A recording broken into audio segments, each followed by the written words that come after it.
वंशाकल्पतरुभ्यश्च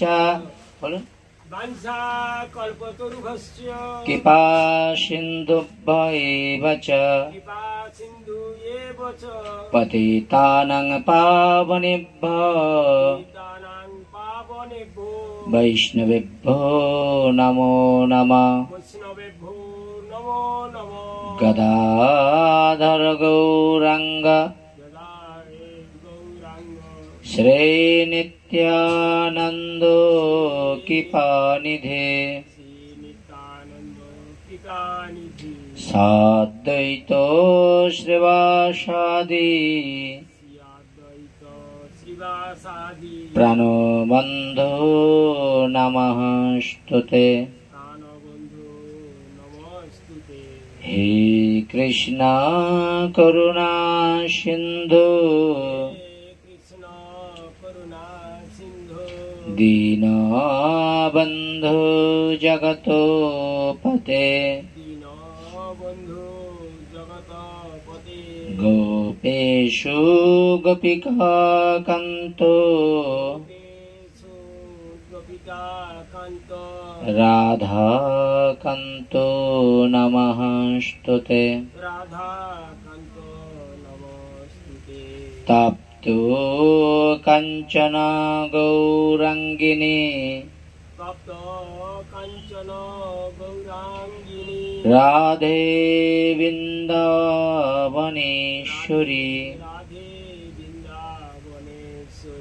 विश्वभानुसुते देवी प्रणमामि हरिप्रिये। वृंदावै तुलसी देवै प्रिया वै केशवस्य च विष्णु भक्ति पदे देवी सत्यवत्यै नमो नमः। मूकं करोति वाचालं पंगुलं हैते गिरिं यत्कृपातमहं वन्दे परमानन्दो माधव। गुरु ब्रह्मा गुरु विष्णु गुरुदेव महेश्वर गुरु साक्षात् परमा ब्रह्म तस्मै श्री गुरवे नमः। जयो श्री कृष्ण चैतन्य प्रभु नित्यानंद श्री अद्वैत गदाधर शिवासादि गौर भक्त बिंद। हरे कृष्ण कृष्ण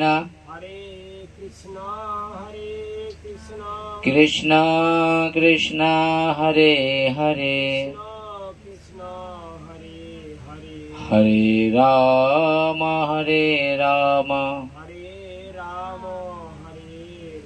राम राम हरे हरे। ओम नमः भगवते वासुदेवाय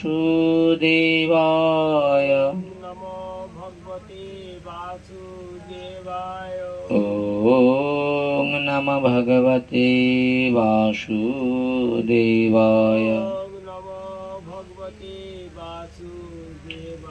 तुलसी काननं यत्र यत्र पद्मवनानि च পুরাণং পঠনং যত্র তত্র সন্নিহিতো হরি নারায়ণং নমস্কৃত্যং নরশ্চৈব নরোত্তমঃ দেবী সরস্বতী ব্যাস ততো জয়মুদীরয়েৎ নিগমকল্পতরুর্গলিतं ফলং সুখোমকদমৃতদর্ভা সংযুত পিবত ভাগবতো রসমালয়া মোহরহরসিকা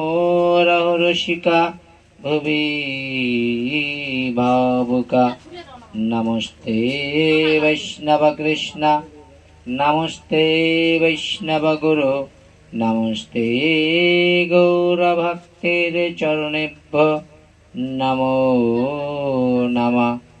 গ্রন্থের প্রারম্ভে করে মঙ্গলাচরণ গুরু বৈষ্ণব ভগবান এতিনের শরণ। এতিনের শরণে হয় বিঘ্ন বিনাশন, অনাশে হয় নিজ বঞ্চিত পুরাণ। সকল সতার বৈষ্ণবে করি প্রণাম, সকলের চরণ ধুলি দিও মস্তকে আমার। সংক্ষেপে সবাইয়ের চরণ বন্দনা করি, মনানন্দে প্রেমানন্দে বলুন নিতাই গৌর হরি। নিতাই গৌর প্রেমানন্দে হরি বল। আসুন সর্বাগ্যে পরম আরাধ্য পরম করুণার ঘন বিগ্রহ মদীয় গুরুপাদ পদ্ম শ্রীধাম মায়াপুর চৈতন্য আশ্রমের বর্তমান আচার্য ওং বিষ্ণুপাদ ত্রিদণ্ডী স্বামী ভক্তি কমল ঋষিকেশ মহারাজের শ্রী আতুল চরণ কমলে ভক্তিপূর্বক অনন্ত অনন্ত কোটি প্রণাম নিবেদন করছি এবং যাদের অশেষ দয়ায় আপনাদের মতো ভক্ত চরণ দর্শন করবার সৌভাগ্য লাভ করেছি, এহেন পিতামাতার শ্রী আতুল চরণ কমলে ভক্তিপূর্বক প্রণাম নিবেদন করছি। উপস্থিত ভগবত পিপাসু ভক্তবৃন্দ এবং ভক্তিমতী মাতৃমণ্ডলীবৃন্দ, আজ এই পরম পবিত্র একাদশী ব্রতে আপনারা যারা এখানে উপস্থিত হয়েছেন, সবাকার শ্রী আতুল চরণ কমলে এই অধম দিনদাসের পক্ষ থেকে ভক্তিপূর্বক অনন্ত অনন্ত কোটি প্রণাম নিবেদন করছি।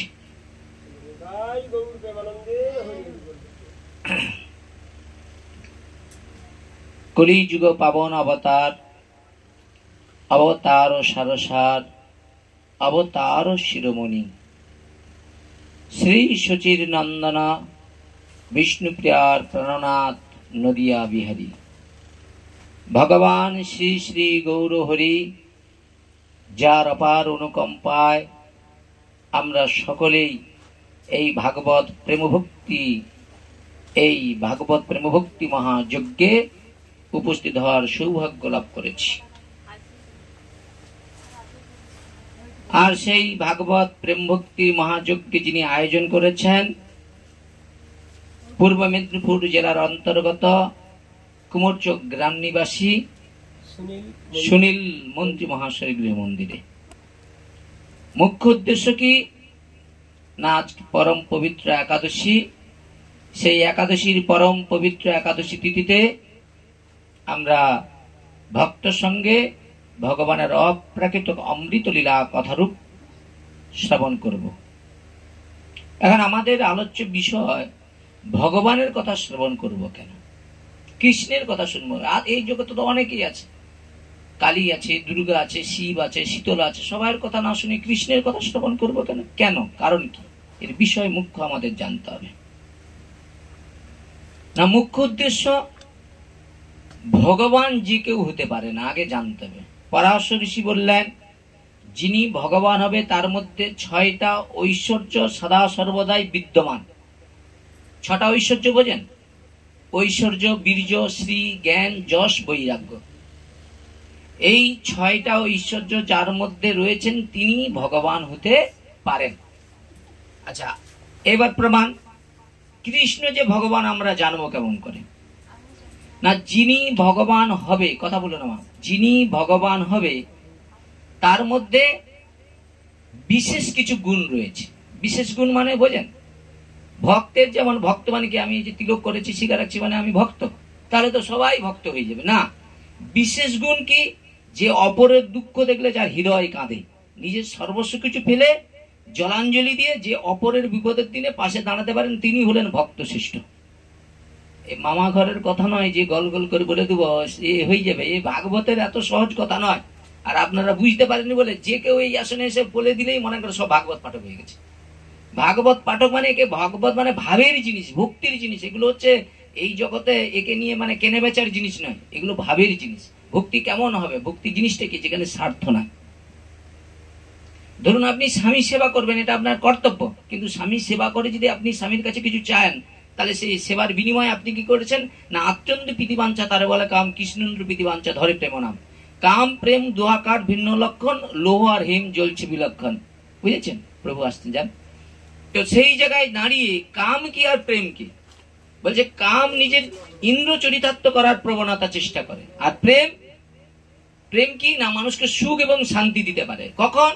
না প্রেম সম্বন্ধে জ্ঞান আসবে। প্রেম জিনিসটা কিন্তু মাঠে ঘাটে বাজারে কেনা বেচার জিনিস নয়। প্রেম জিনিসটা জানতে, প্রেম কি না আমার ভগবানকে ভালো লাগে তাই ভগবানকে ভালোবাসি, কিন্তু বিনিময় ভগবানকে বলবো না যে তুমি আমাকে যশ দাও, পাণ্ডিত্য দাও, আমাকে ঐশ্বর্য দাও।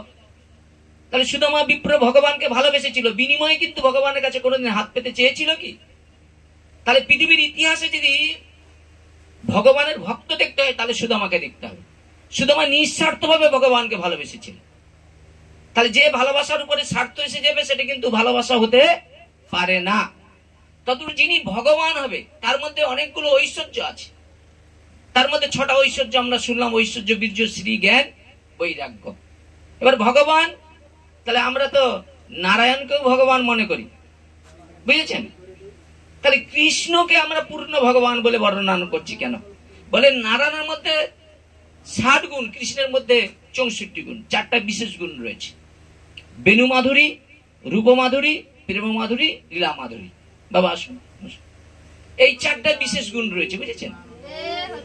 তাহলে ভগবান যে, পরাশর ঋষি বলছেন ভগবানের মধ্যে এই যে 6টা ঐশ্বর্য দেখা যায়, এই 6টা ঐশ্বর্য জগতে কারো না কারোর মধ্যে দেখা যায়।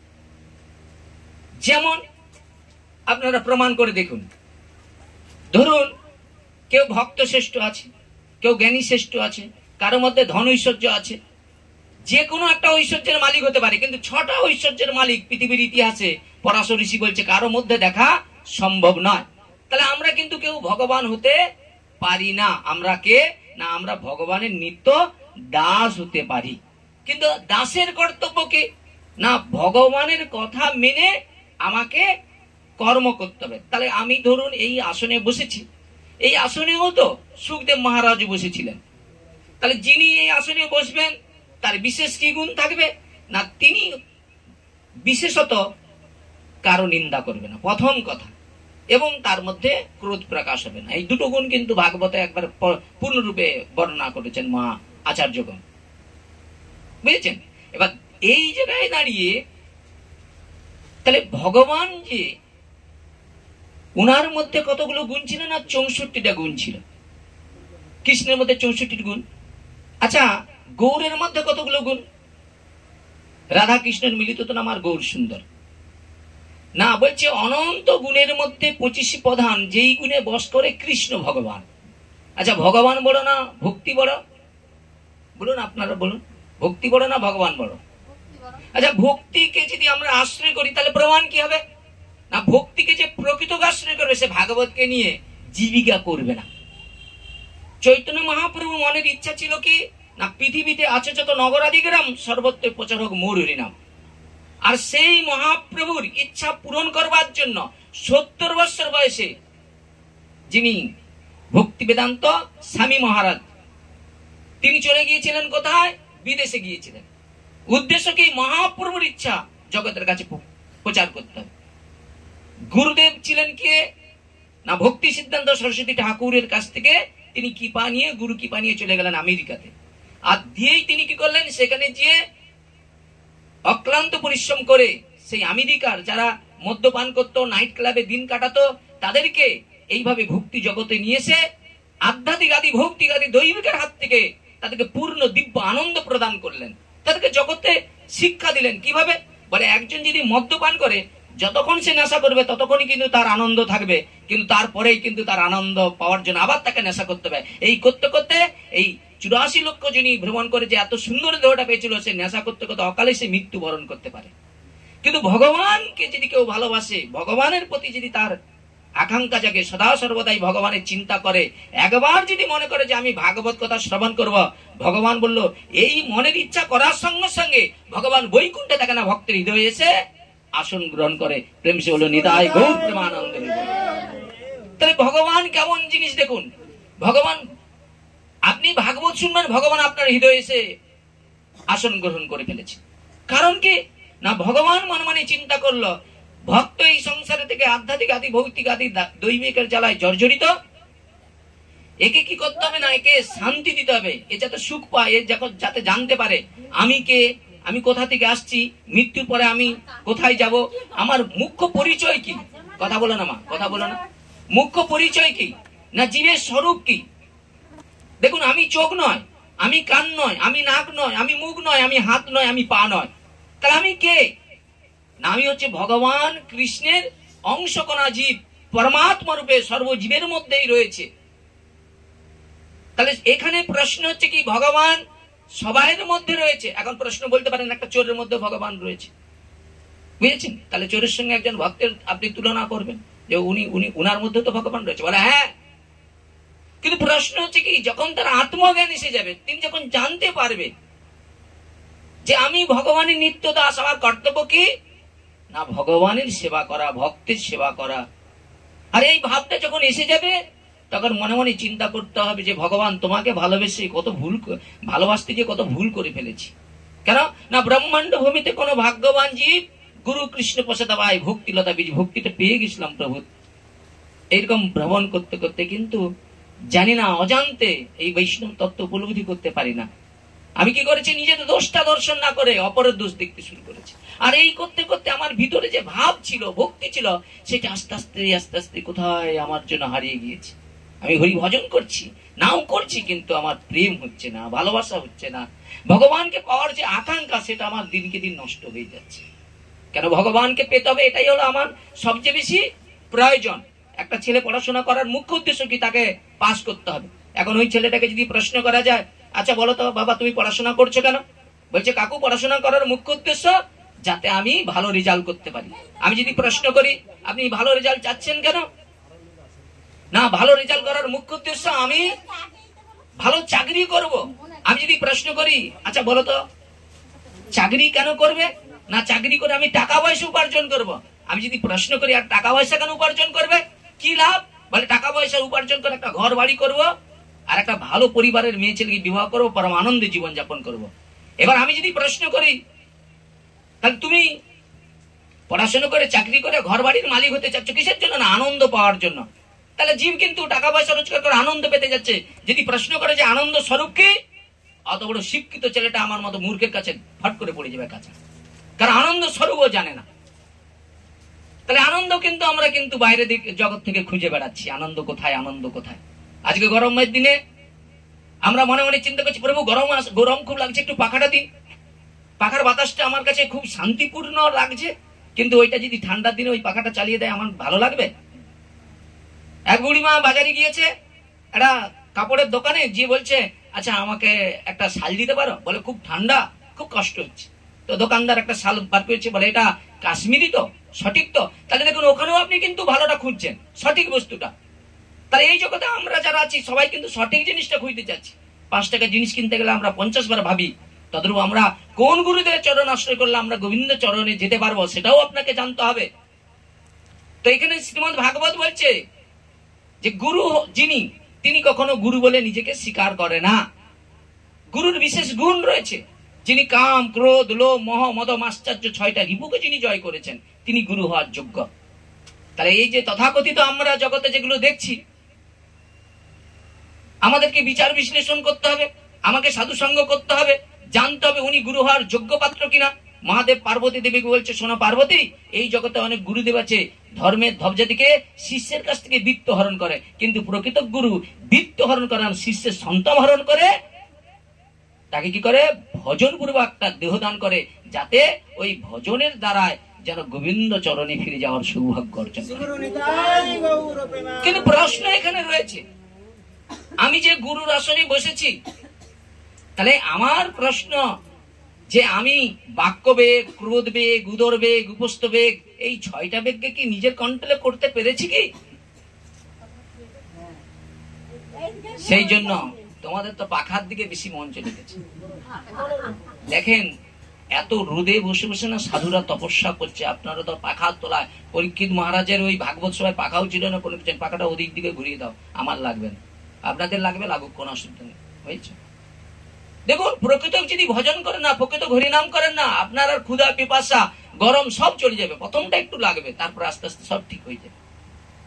জড় দেহটাকে আপনি যতই ভালোবাসা দেন কেন, এই জড় দেহটা যেই দিন আপনার সৃষ্টি হয়েছিল, মাতৃগর্ভ থেকে আপনি এখানে এসেছেন, যেই দিন সৃষ্টি হয়েছে সেই দিন থেকে আপনার মৃত্যু দিনটা সৃষ্টি হয়ে গিয়েছে, আপনার সেই দিকে কিন্তু খেয়াল নেই। প্রত্যেক দিন, প্রত্যেক ক্ষণে আপনার মৃত্যু হচ্ছে। তাহলে আপনার যদি 40 বছর বয়স, তাহলে আপনি 40 বছর কিন্তু মারা গিয়েছেন, ওইটাকে কোনো কারণবশত ফিরে আনতে পারবেন, ফিরিয়ে আনতে পারবেন। কিন্তু যেটুকু রয়েছে আপনি সেইটুকু গুরুত্ব দেওয়ার চেষ্টা করুন, যে আমি মহৎ সঙ্গ করার জন্য সেই ভাগবত রূপ সাধুর সঙ্গ করার চেষ্টা করছি। এই ভাগবতের সঙ্গ করে জ্ঞান, ভক্তি, বৈরাগ্য লাভ করে মহান মহান সাধুরা এই মায়ার সংসার থেকে মায়া মুক্ত হয়ে গোবিন্দ চরণ লাভ করেছে। এই জন্য হাত জোড়ো করে বলছি, ভাগবত এত সহজ কথা নয়, ভাগবত হচ্ছে অন্তরের জিনিস, এই ভক্তির জিনিস। তাহলে মুখ্য উদ্দেশ্য কি না? ভাগবতের মুখ্য উদ্দেশ্য, ভাগবত সম্বন্ধে আমাদেরকে আগে পূর্ণরূপে জানতে হবে, গুরু সম্বন্ধে আগে জানতে হবে, ভাগবত সম্বন্ধে জানতে হবে। তাহলে গুরুকে না, যিনি কাম, ক্রোধ, ষড়রূপকে যিনি জয় করেছে। কেউ মন দিয়ে শুনুন, 6টা রিপুর যদি কেউ 5টা জয় করে, তিনি গুরু হওয়ার যোগ্য পাত্র নয়। এটা আমি বলছি না, শাস্ত্র বলছে। কথাটা বোঝার চেষ্টা করুন। আপনাদের যদি জিজ্ঞাসা করা যায় আপনারা গুরু পদ্মাসন করেছেন? হ্যাঁ, করেছি। যদি প্রশ্ন করা যায় আপনারা যাকে গুরু পদে বসিয়েছেন উনি কি 6টা রিপু জয় করেছে? খুঁজলেও দূরবীনে খুঁজে পাওয়া যাবে না। 80 বছরে একবার দীক্ষা দিল, তারপরে আর এই চত্বরে আর এলো না। আমি কিন্তু কাউকে নিন্দা করছি না, মাই আসনে বসে নিন্দা করাও মহাপাপ। আমি শুধু যুক্তি দিয়ে বুঝাচ্ছি। গুরু মানে কি? মানে আমরা সুখে দুঃখে যে আপনার পাশে থাকবে, দীক্ষা দিয়ে চলে গেলে নয়। আপনি যে প্রকৃত ভজন সাধন করে ভগবানের কাছে ফিরে যাবেন, এই শক্তিটা আপনাকে দান করবেন যিনি, তিনি গুরু। এই জন্য বলছে কিবা বিপ্র কিবা সূত্র নাস্যি, কেন নয়, যেই কৃষ্ণ তত্ত্ববেত্তা সেই গুরু হয়, তিনি ভগবত তত্ত্ববেত্তা হবে। বুঝেছেন? এবার যিনি গুরু হবে তাহলে তাকে 6টা রিপুকে জয় করতে হবে। কাম, ক্রোধ যিনি ষড়রূপকে জয় করেছেন, যিনি নিষ্পাপ রাগ মার্গে কৃষ্ণ ভজন করে, যার মধ্যে ব্রাহ্মণ এবং বৈষ্ণবের সমস্ত সদ্গুণ বর্তমান, যিনি নিষ্কপট, উদার, সত্যবাদী, পরদুঃখে কাতর, সর্বজীবে যিনি সমদর্শিতা, তিনি গুরু পদে পদত্ত। বুঝেছেন? তিনি গুরু হওয়ার যোগ্য পাত্র। তা সেই জায়গায় দাঁড়িয়ে আপনারা বলুন তো, আমরা আমাদের অস্তিত্ব কোথায় রয়েছে? আমরা ভজন করছি, আমাদের কেন প্রকৃত ভজন সাধনে আমাদের রুচি হচ্ছে না? কেন আমরা সেই শক্তি পাচ্ছি না? বলে সেই শক্তিটা কার কাছে রয়েছে? বলে শ্রী গুরুদেবের কাছে। তাহলে ভগবানের ধনটা কার কাছে থাকবে? গুরুদেবের কাছে। তাহলে গুরুদেবের হৃদয়টা কার মতো? ভগবানের মতো। ভগবান চৈতন্য মহাপ্রভু তিনি বিচার বিশ্লেষণ করে প্রেম ভক্তি দান করেছে। তিনি সবাইকে কি করেছে? জাতি ধর্ম নির্বিশেষে সবাইকে তিনি কি করেছে? ঝাড়খণ্ডের জঙ্গলে বাঘকেও তিনি নাচিয়েছে। তত গুরু যিনি হবে, তিনি যদি এখানে বসে হরি কথা বলে না, এখান থেকে চলে যাওয়ার পরে না এইখানে এসে বসে দেখবেন ওর কাছ থেকে না, ওই খুঁটিদের কাছ থেকে হরে কৃষ্ণ মহামন্ত্র শোনা যাবে। তার নিজস্ব একটা পাওয়ার থাকবে। তাদের বৈষ্ণবের পাওয়ার কি না, শুধু বললে হবে না, বলার সঙ্গে সঙ্গে বাক্যের সঙ্গে যেন সে সঠিক ব্যবহারটা করতে পারে। আজকে আমি আসনে বসেছি, বলি ঠিকই, কিন্তু কর্তব্য তো করতে পারি না বলেই আজকে আমার এই দুর্দশা। আমি ভক্তি জগতে এলাম, এসে ব্রহ্মাণ্ড ভূমিতে কোনো ভাগ্যবান জীব গুরু কৃষ্ণ প্রসাদ ভাই ভক্তিলতা বীজ, এই ভক্তিলতা বীজটা আমি পেলাম। মালি হইয়া সেই বীজ করে আরোপণ, শ্রবণ কীর্তন জলে করহ সেচন। কিন্তু বলে উঠে হাতির মাথা, এই যে আমি বৈষ্ণব, এই যে অহংকার, আমার কিরকম ক্ষতি হয়ে গেল দেখো, উঠে হাতির মাথা। পাগলা হাতি দেখেছেন তো, ও জঙ্গলে সর্বস্ব কিছু নষ্ট করে দেয়, ছিঁড়িয়ে শুকিয়ে যায়, উড়ে যায় পাতা। মানে কি, তার সে যে বৃক্ষটা তার গড়া থেকে যদি উড়িয়ে যায়, গাছটা আর বাঁচবে? এই জন্য বলছে বৈষ্ণব চরণ যদি হয় ক্ষুদ্র অপরাধ, মহামহা ভোজনে পড়ে যায় বাজ। তার প্রমাণ দেখেন, জয়রূপ সনাতন ভট্ট রঘুনাথ, শ্রীজীব গোপাল ভট্ট দাস রঘুনাথ, এই 6 গোসাই যবে ব্রজ কৈরবাস, রাধা কৃষ্ণ নিত্য লীলা করিলেন প্রকাশ। সেই রূপ গোস্বামী রাজার মন্ত্রীপদ, রাজা হুসেন শাহের মন্ত্রীপদ ত্যাগ করে বৃন্দাবনে গিয়ে তারা ভিক্ষা করে হরিভজন করেছে। মহাপ্রভুর উপদেশে বৃন্দাবনকে সর্বস্ব, বৃন্দাবন ধ্বংস করে দিয়েছিল, সেই বৃন্দাবন পূর্ণ প্রতিষ্ঠা করেছিলেন এই রূপ সনাতন অক্লান্ত পরিশ্রম করে। কিন্তু সেই রূপ গোস্বামী একদিন আপন কুটিরে বসে পরম আনন্দে বসে বসে জপ করছে। দেখেন, মহাজনরা আচার্যগণ বলছে একাদশী সম্বন্ধেই আমরা জানি না। একাদশী মানেই আমরা কি করছি না, একটু ফল খাবো, কোনটা কি খাওয়া যাবে না, এটাই আমাদের বিষয় না। একাদশী মানে, হে ভগবান, আজকে এই পরম পবিত্র একাদশীর দিন যেন আমরা বেশি করে যেন তোমার নাম শুনতে পারি, আর বেশি করে যেন তোমার নাম জপ করতে পারি। এবার যদি কেউ নাম প্রচার করতে না পারে, তাহলে তাকে জপ করতে হবে। আর যদি কেউ প্রচারটা পারফেক্ট করে, তাহলে সেই প্রচারের মধ্যেও তার জব হয়ে যাচ্ছে, তার নিষ্ঠার উপরে, যদি সে স্বার্থের জন্য কোনো কর্ম না করে। হে ভগবান, আজকের দিনে এত সুন্দর একটা সুযোগ তুমি আমাকে দিয়েছো, এটাও তোমার পরম ইচ্ছা, কিন্তু এই কাজে আমার অধিকার রয়েছে, কিন্তু ফলে না।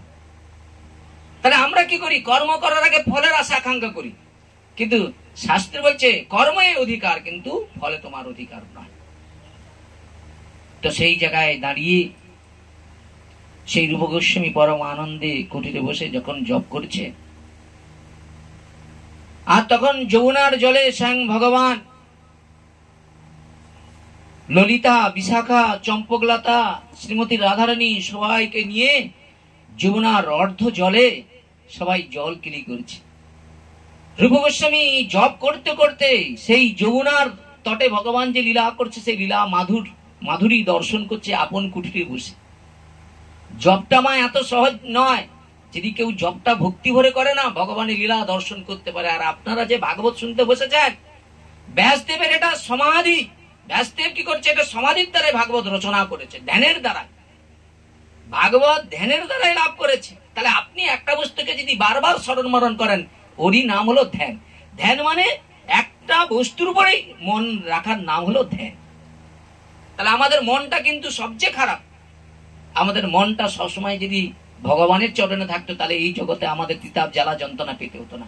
এই জন্য ভগবান বলছে, এই জগতে সবাই আমাকে দেয়, অনেক কিছু দিতে পারে, কিন্তু আমি অনেক কিছু চাই না। এই জগতে যদি কেউ আমায় মনটা দিয়ে দেয়, আমার কাছে তার সব দেয়া হয়ে গেল। নিতাই গৌর প্রেমানন্দ। তাই দয়া করে মনটা দেওয়ার চেষ্টা করুন। রূপ গোস্বামী আপন কুটিরে বসে বসে যখন সেই ভগবানের লীলা মাধুর্য দর্শন করছে কি না, জলকিলি করতে করতে ভগবান প্রাণ গোবিন্দ আমার ওই যমুনার জলে ডুবটা দিয়েছে।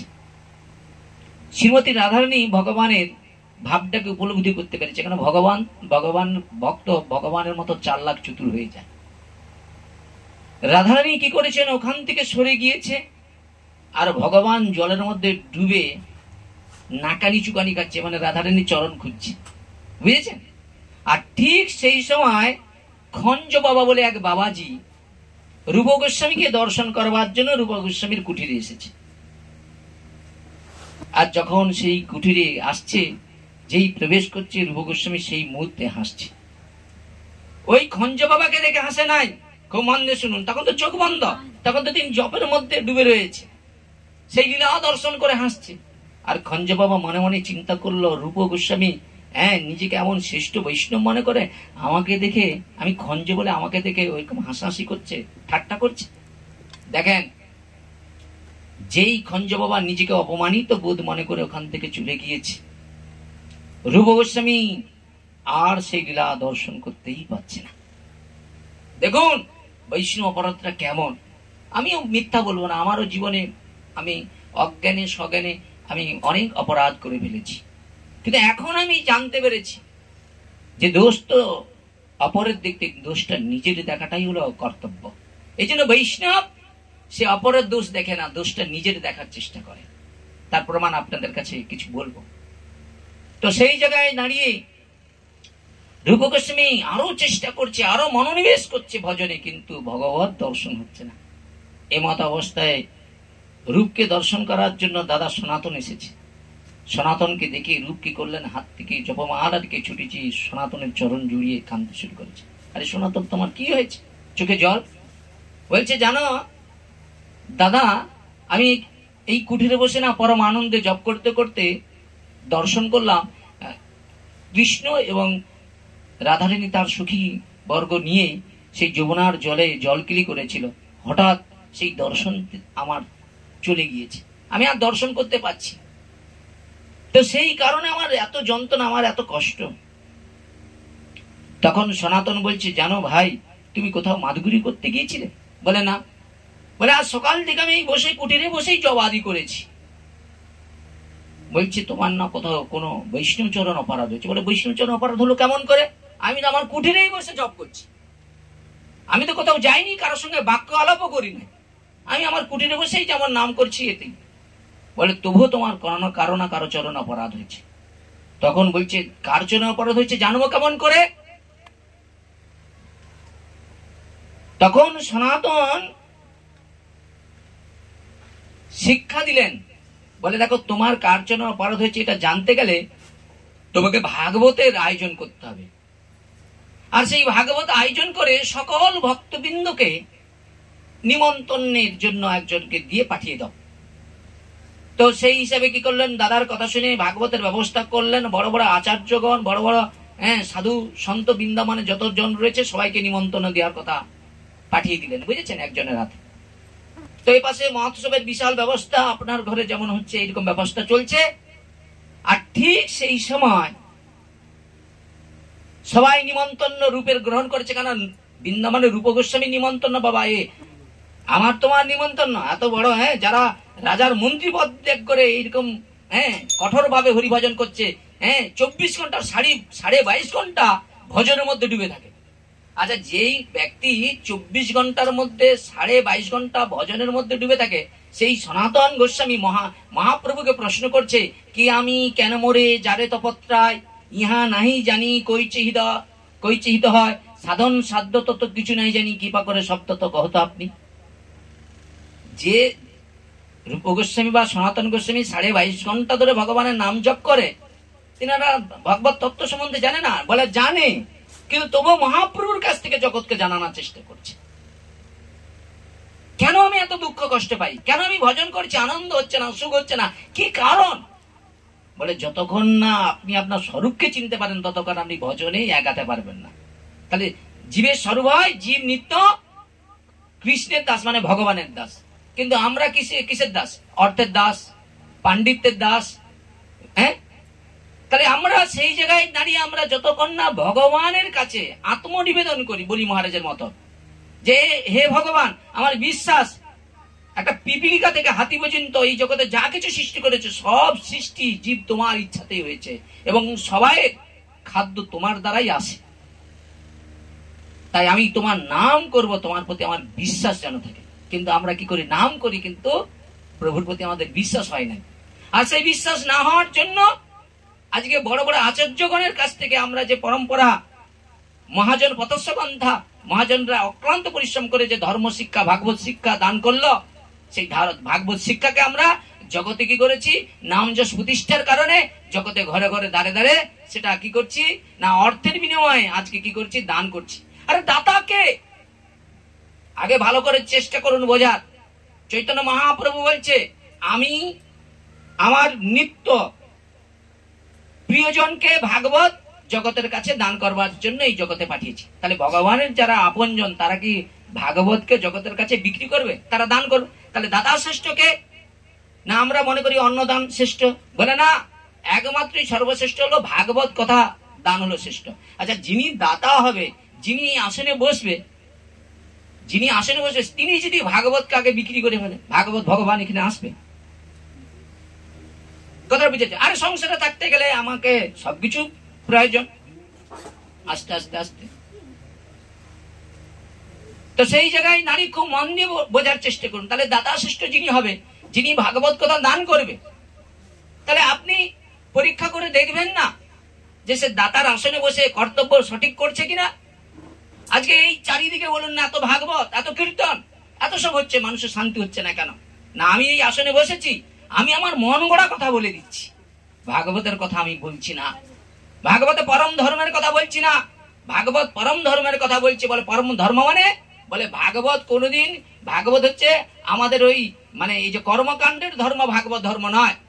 মানে কর্মকাণ্ড মানে কি? আমরা যাগ যজ্ঞ উপবাস তপস্যা এগুলো যে করি, এগুলো হচ্ছে কর্মকাণ্ড। ধনং দেহি, যশং দেহি, ভার্যাং দেহি, পুত্র দেহি, আমরা তার মধ্যেও ভাগবতকে ঢুকিয়েছি।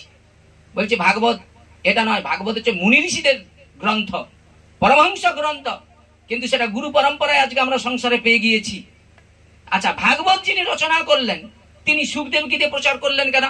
না, সুখদেব ছিলেন পরম ধর্মজ্ঞ ব্রহ্মনিষ্ঠা সুখদেব মহারাজ। তাহলে ব্রহ্মতে যার নিষ্ঠা ছিলেন, তাহলে সুখদেব যখন ভাগবত আসনে বসে ভাগবত কথা বিশ্লেষণ করে, প্রচার করে, পরীক্ষিত মহারাজ তিনি সর্বস্ব কিছু ত্যাগ করে ভাগবতের আসনে বসেছেন ভাগবত কথা শোনার জন্য।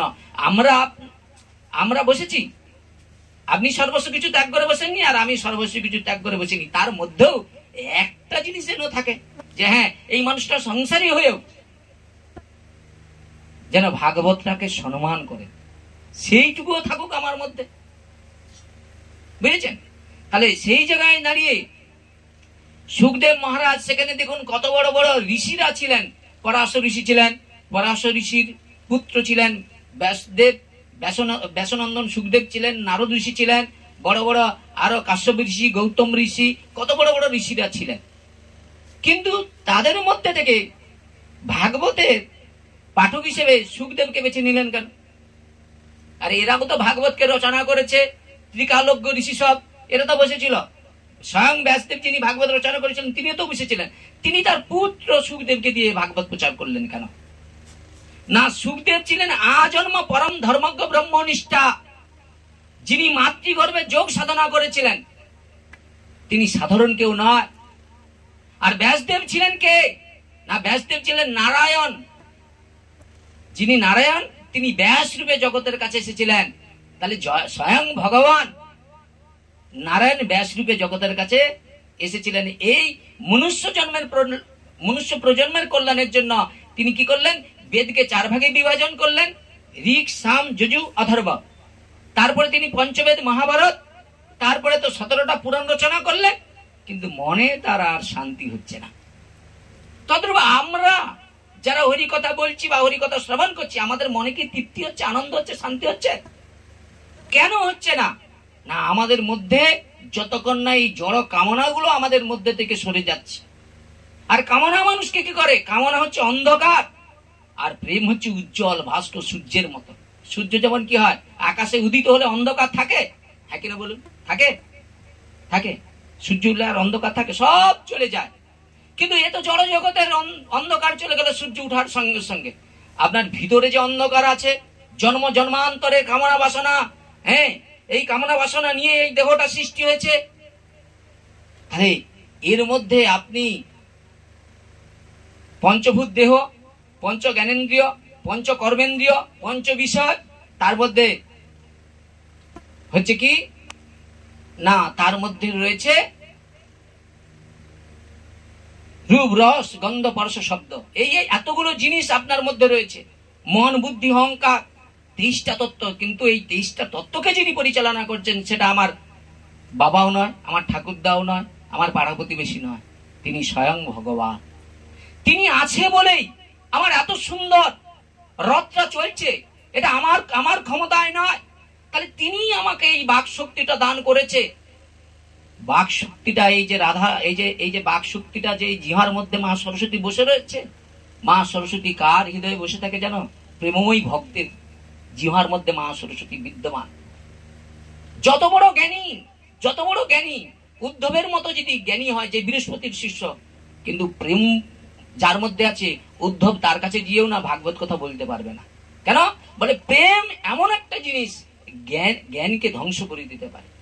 তার প্রমাণ না পরীক্ষিত মহারাজ প্রশ্ন করছে যে আচ্ছা বলুন তো হে গুরুদেব, আপনি তো এই পাঠের আসনে বসেছেন, আপনি দয়া করে বলুন তো মানুষ জ্ঞাতসারে অজ্ঞাতসারে পাপ করে, তাহলে সেই পাপ থেকে কি করে মুক্তি লাভ করতে পারে?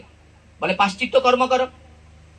বলে পাশ্চিত্য কর্ম? বলে হ্যাঁ, পাশ্চিত্য কর্মের দ্বারাই মানুষের সর্ব পাপ ধ্বংস হয়ে যায়। তখন পরীক্ষিত মহারাজ বলছে গুরুদেব আপনি দয়া করে আমাকে কিন্তু ক্ষমা করবেন। হ্যাঁ আপনি কথাটা বলছেন, কিন্তু ওই কথাটা আমি পূর্ণরূপে আমি হৃদয়ে ধারণ করতে পারছি না।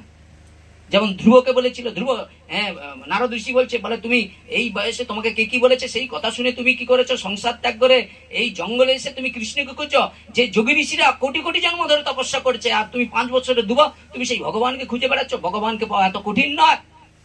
তখন ধ্রুব বলছে আমার পিতৃপুরুষরা পূর্বে যারা এসেছিল এই বংশে আজ পর্যন্ত যে বস্তু লাভ করে না, আমি আমার মা সুনীতিকে কথা দিয়ে আসছি সেই বস্তু লাভ না করে আমি সংসারে ফিরে যাব না। নিতাই গৌর প্রেমানন্দে।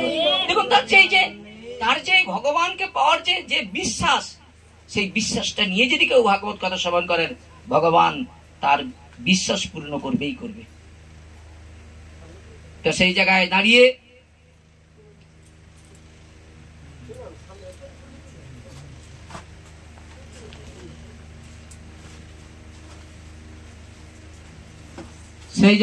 এই কথাগুলোকে একটু হৃদয়ে ধারণ করার চেষ্টা করুন। সুখদেব যখন প্রশ্ন করছে, সুখদেবকে যখন প্রশ্ন করেছে, সুখদেব সঙ্গে সঙ্গে উত্তর দিলেন। সুখদেব মহারাজ বললেন হে পরীক্ষিত মহারাজ আপনি দয়া করে আপনি পাশ্চিত্য কর্ম করুন।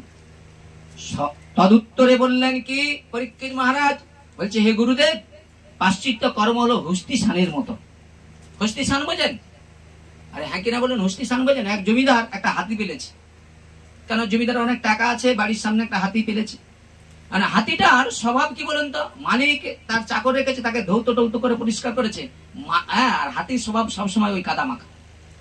কারণ আমরা যতক্ষণ হরি কথা শ্রবণ করছি, এটা কামার ঘরের মানে হাপরের মতো একবারে লাল হয়ে বসে আছে। এখান থেকে বেরিয়ে গেলে বলে বাদ দে তো ওসব কথা শুনলে কি আমাদের সংসার চলবে নাকি?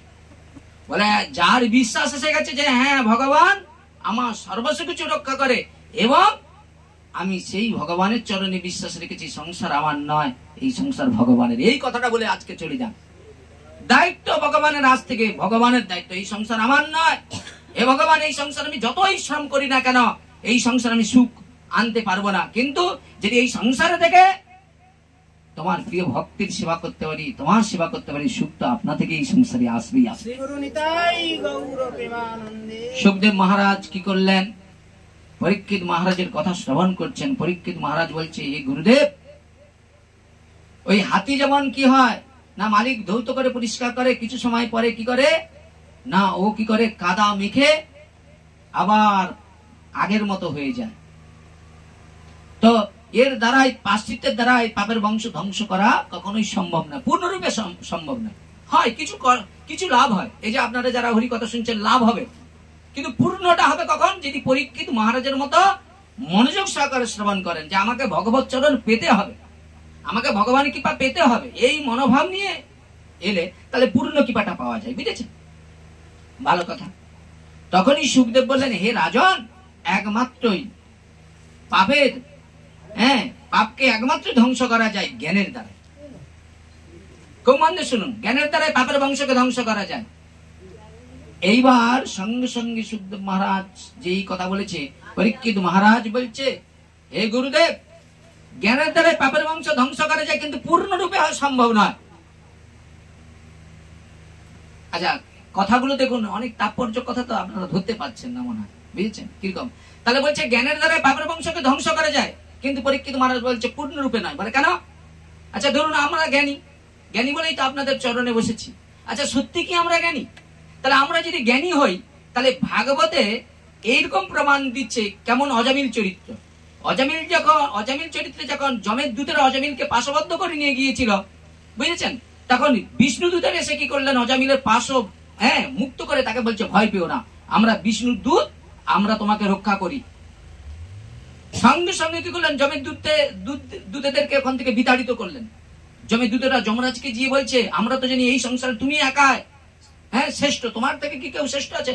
বলে আমার থেকে ব্রহ্মা বিষ্ণু মহেশ্বরের থেকে শ্রেষ্ঠ আছে, তিনি স্বাধীন, আমরা পরাধীন। বলে সে কে?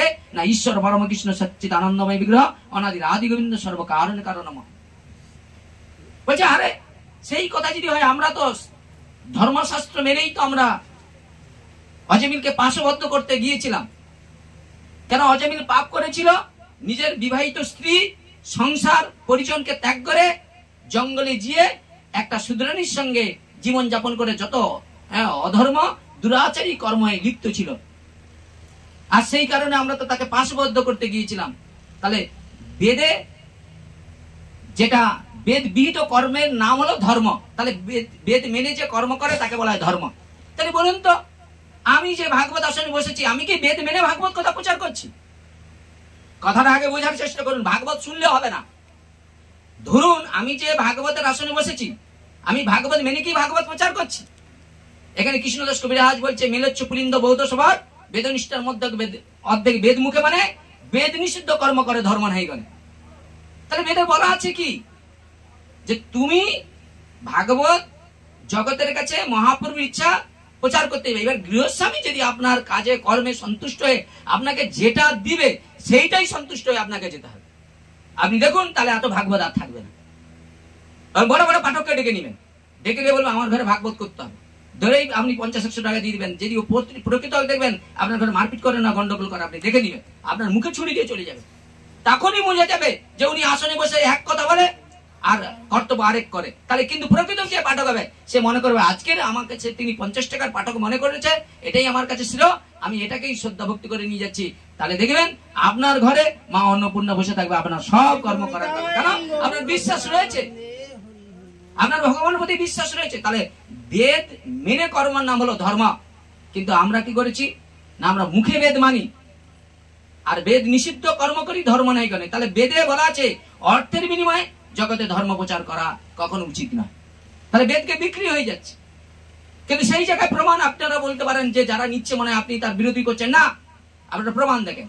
আচ্ছা, পরীক্ষিত মহারাজ যখন ওই ভাগবত আসনে বসে ভাগবত কথা শুনি, তখন দেবতারা তো অমৃত কুম্ভ নিয়ে এসেছিল তারা ভাগবত কথা শোনার জন্য। আচ্ছা, সেই দিন কি সুখদেব তাদেরকে অমৃতের বিনিময়ে ভাগবত কথা অমৃত দিয়েছিল? কেন দেয় নাই? আরে যে অমৃত পাওয়ার জন্য দেবতারা অসুরা কত মৈথুন করে সে অমৃত পেয়েছিল, তাতে গরল উঠেছিল, সেই গরল খেয়েছিল কে? মহাদেব, তাই নাম হয়েছিল নীলকণ্ঠ। বুঝেছেন? তাহলে প্রশ্ন হচ্ছে সুখদেবের কাছে অমৃত নিয়ে বিনিময়ে বলছে পরীক্ষিত মহারাজ আপনার কথামৃত শুনবে, আমরাও শুনবো। কিন্তু তাদেরকে বলছে এখান থেকে এই অমৃত ভাণ্ড নিয়ে তোমরা দেবলোকে ফিরে যাও, এই ভাগবত কোন বিনিময়ে ভাগবত কথা শোনা যাবে না। তাহলে আপনারা যদি জানেন সেই কথাই যদি হয়, আপনি বলুন আজকে আমি এখানে আসছি, কালকে যদি বলা হয় সেখানে শ্যামসুন্দর বা প্রদীপ পাল আছে, সেখানেও আপনারা আছেন। তাহলে আমরা যে এত চেষ্টা করছি জীবন দিয়ে, আমাদের সব তো ফেল, সব চেষ্টাটা ফেল। এতদিন ধরে যে এত চেষ্টা করছি সব জল ঢালা হচ্ছে। কারণ কি না, আমরা যারা আসনে বসছি আমাদের হচ্ছে কি না, আমরা এক পতিতে মন নাই, বিশ্বাস নেই। আর যার বিশ্বাস হয়েছে সবরীর মতো, সে গুরু বাক্যকে মেনে সে তার কুটিরে বসে আছে, মদন মোহনের কুটিরে বসে আছে। প্রভু রামচন্দ্র ঠিক আসবে, আর প্রভু রামচন্দ্র এসেই কৃপা করে গেলেন সবরী। তদ্রূপ আগে জানতে হবে যে ভাগবত হচ্ছে কোনো কামনা বাসনার জিনিস নয়। তাহলে সেই দিন কিন্তু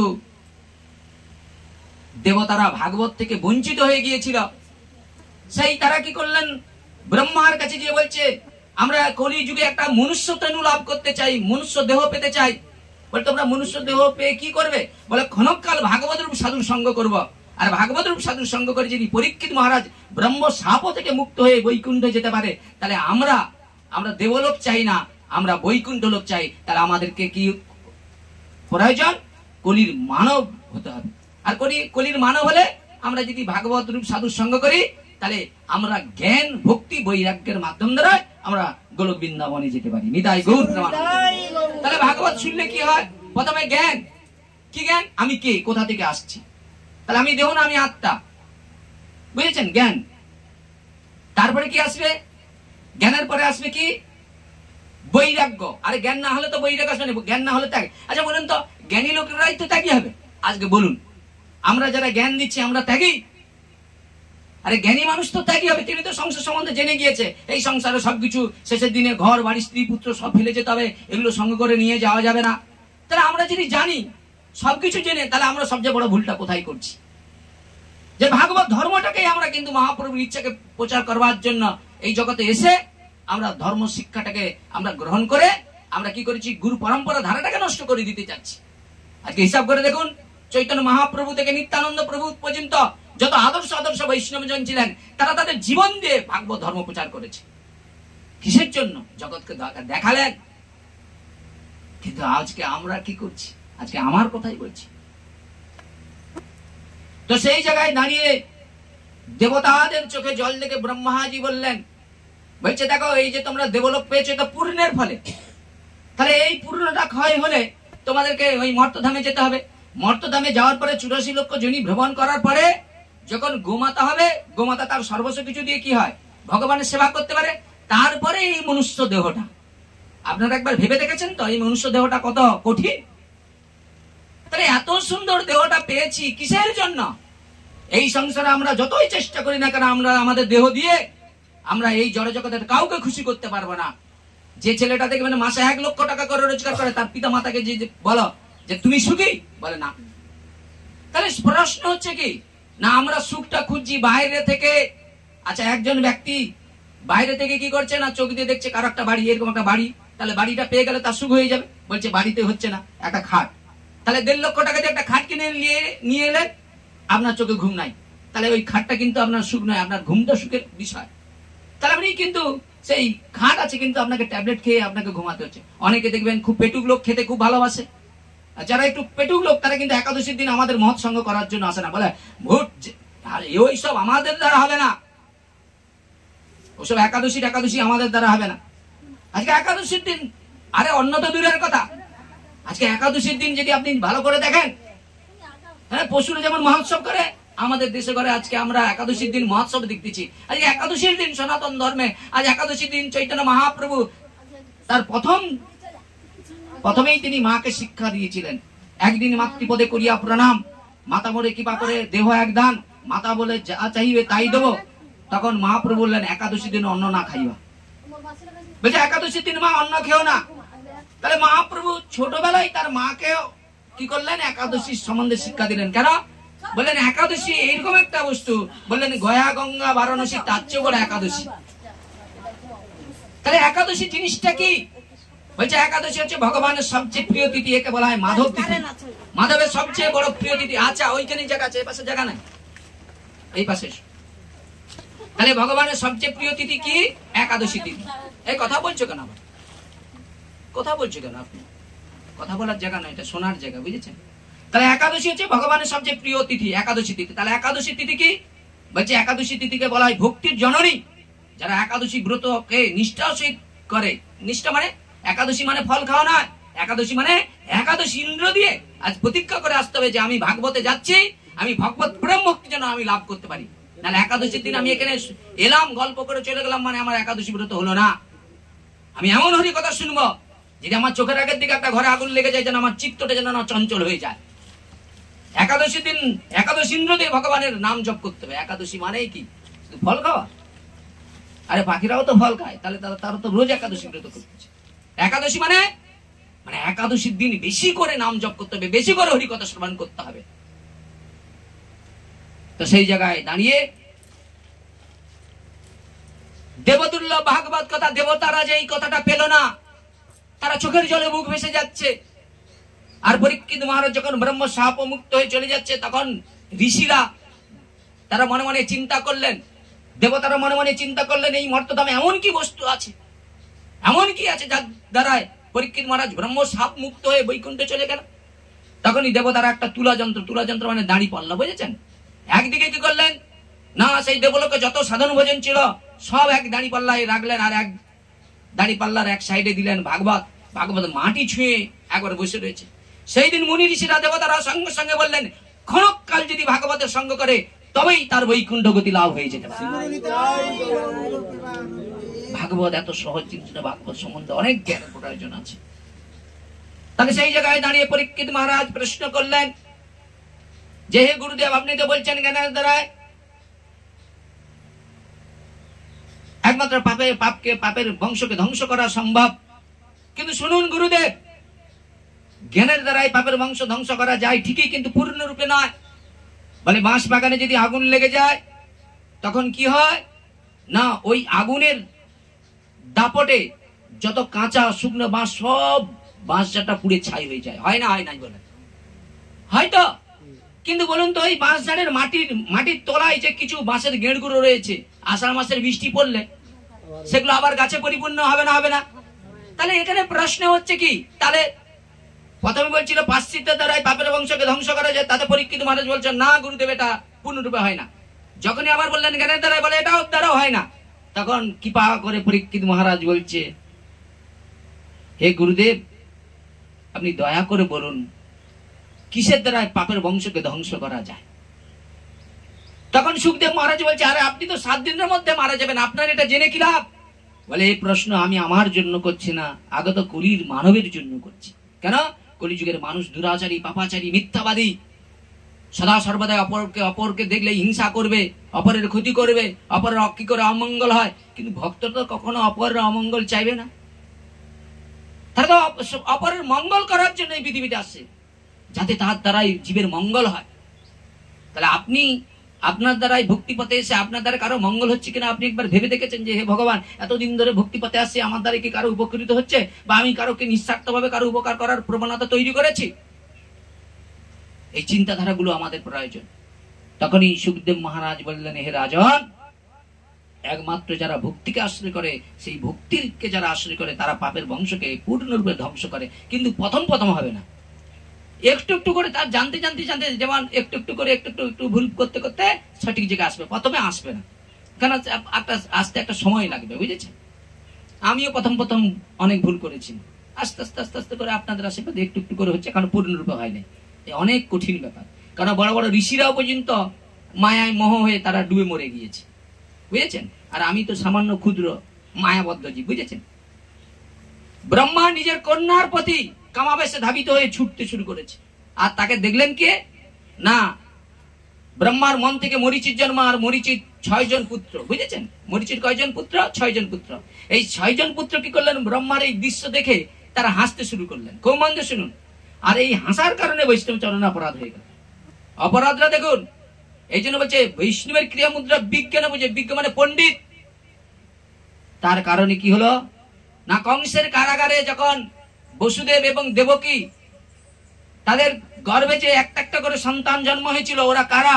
বলে ওই যে মরিচির 6 পুত্র, ওই যে ব্রহ্মার চরণে ব্রহ্মা এই যে দৃশ্য দেখে হাসাহাসি করেছিল, সেই যে অপরাধ করেছিল, সেই অপরাধের কারণে তাদেরকে কি করছে, কংসের কর্তৃক মৃত্যুবরণ করতে হয়েছিল। বৈষ্ণব অপরাধরা কেমন, এক জন্মে না, অনন্ত জন্ম ধরে আপনার পিছন ছাড়বে না।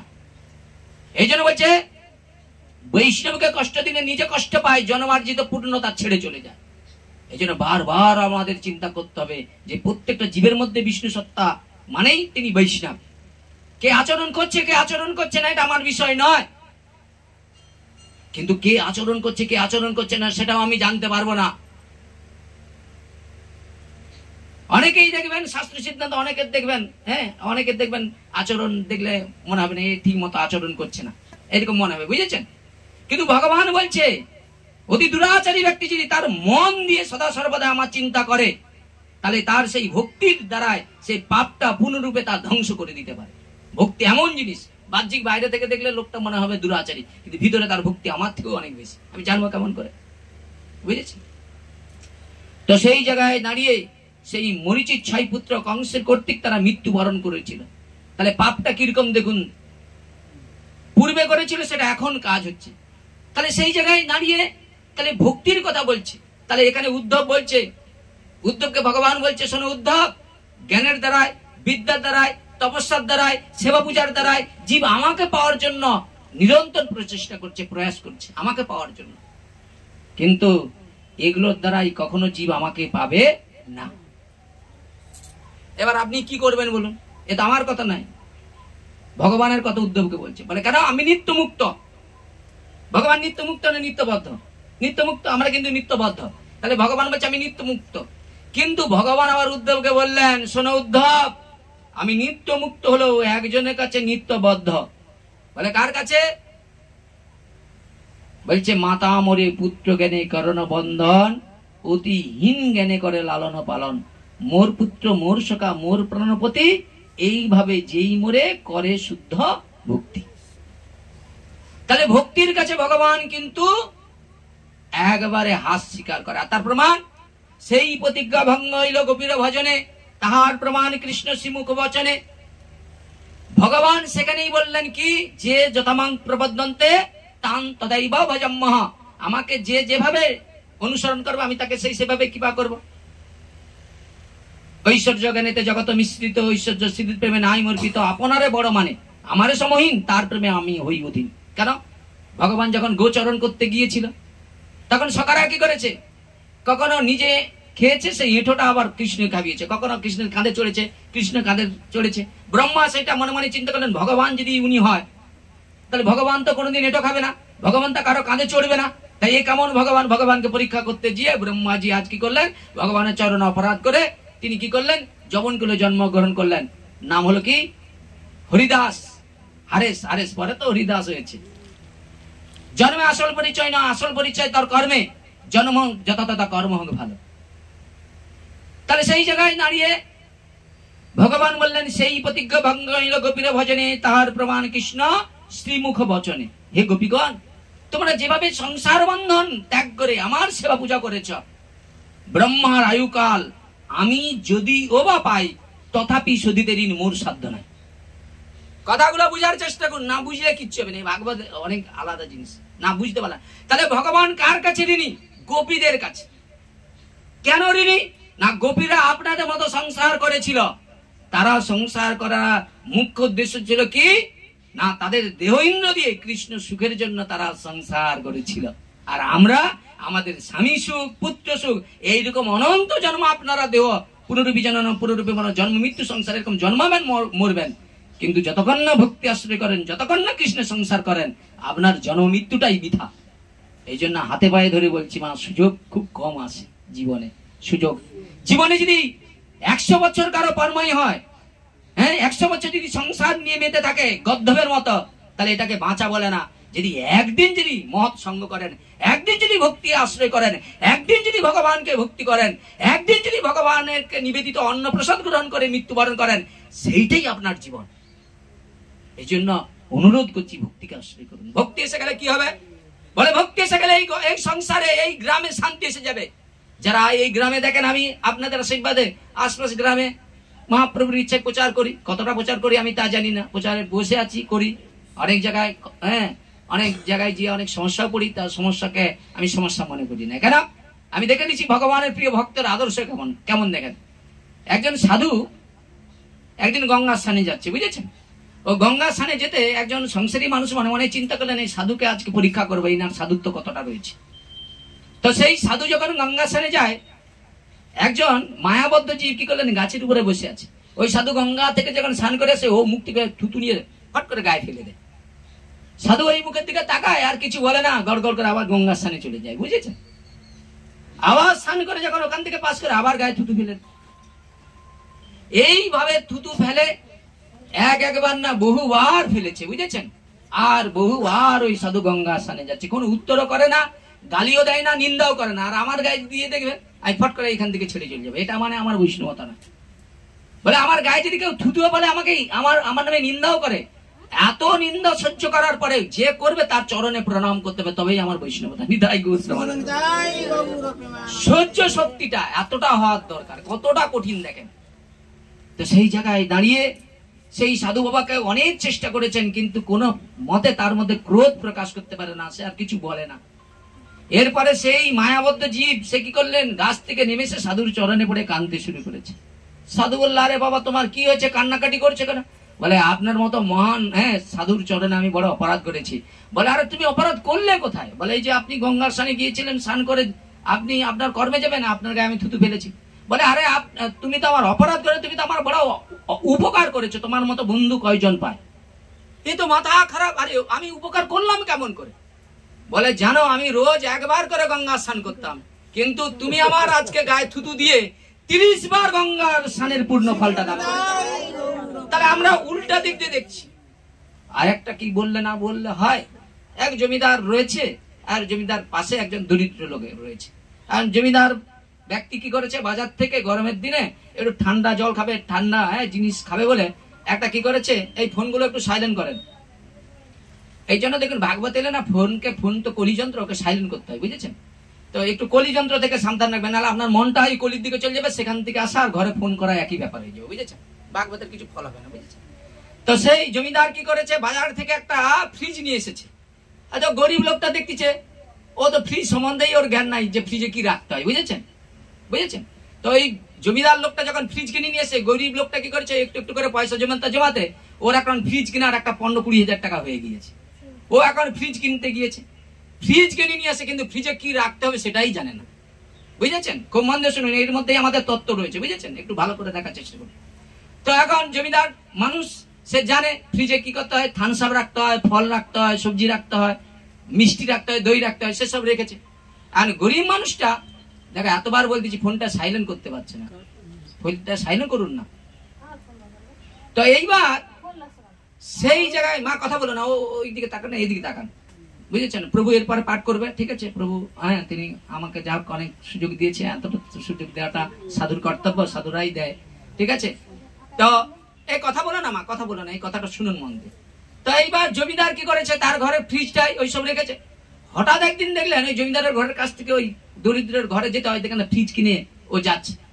তো জমিদার মনে মনে চিন্তা করলো, যাক ঠাকুর প্রতি কৃপা হয়েছে, ও ফ্রিজ কিনেছে। তো একদিন জমিদার কি করেছে, ওই দরিদ্রের ঘরে এসেছে, বলছে কি ভাই কেমন আছো? বলে একদম ভালো। বলে আরে তুমি তো দেখলাম সেদিন ফ্রিজ কিনেছো। বলে হ্যাঁ, তুমি ফ্রিজ কিনেছিল দেখে আমার নয় ফ্রিজ কেনার খুব ইচ্ছা, একটু ঠান্ডা জল খাওয়ার ইচ্ছা। তাহলে দেখুন, ওই বড় লোকটাকে দেখে তো কিন্তু অনুসরণ করে সে ফ্রিজ কিনছে, তাহলে এটা হিংসা নয়, চেষ্টা। ততটুকু কেউ যদি সাধুকে দেখে চেষ্টা করে সাধু হওয়ার, সেটা কিন্তু ভালো, কিন্তু সাধুকে দেখে হিংসা করাটা এটা খারাপ।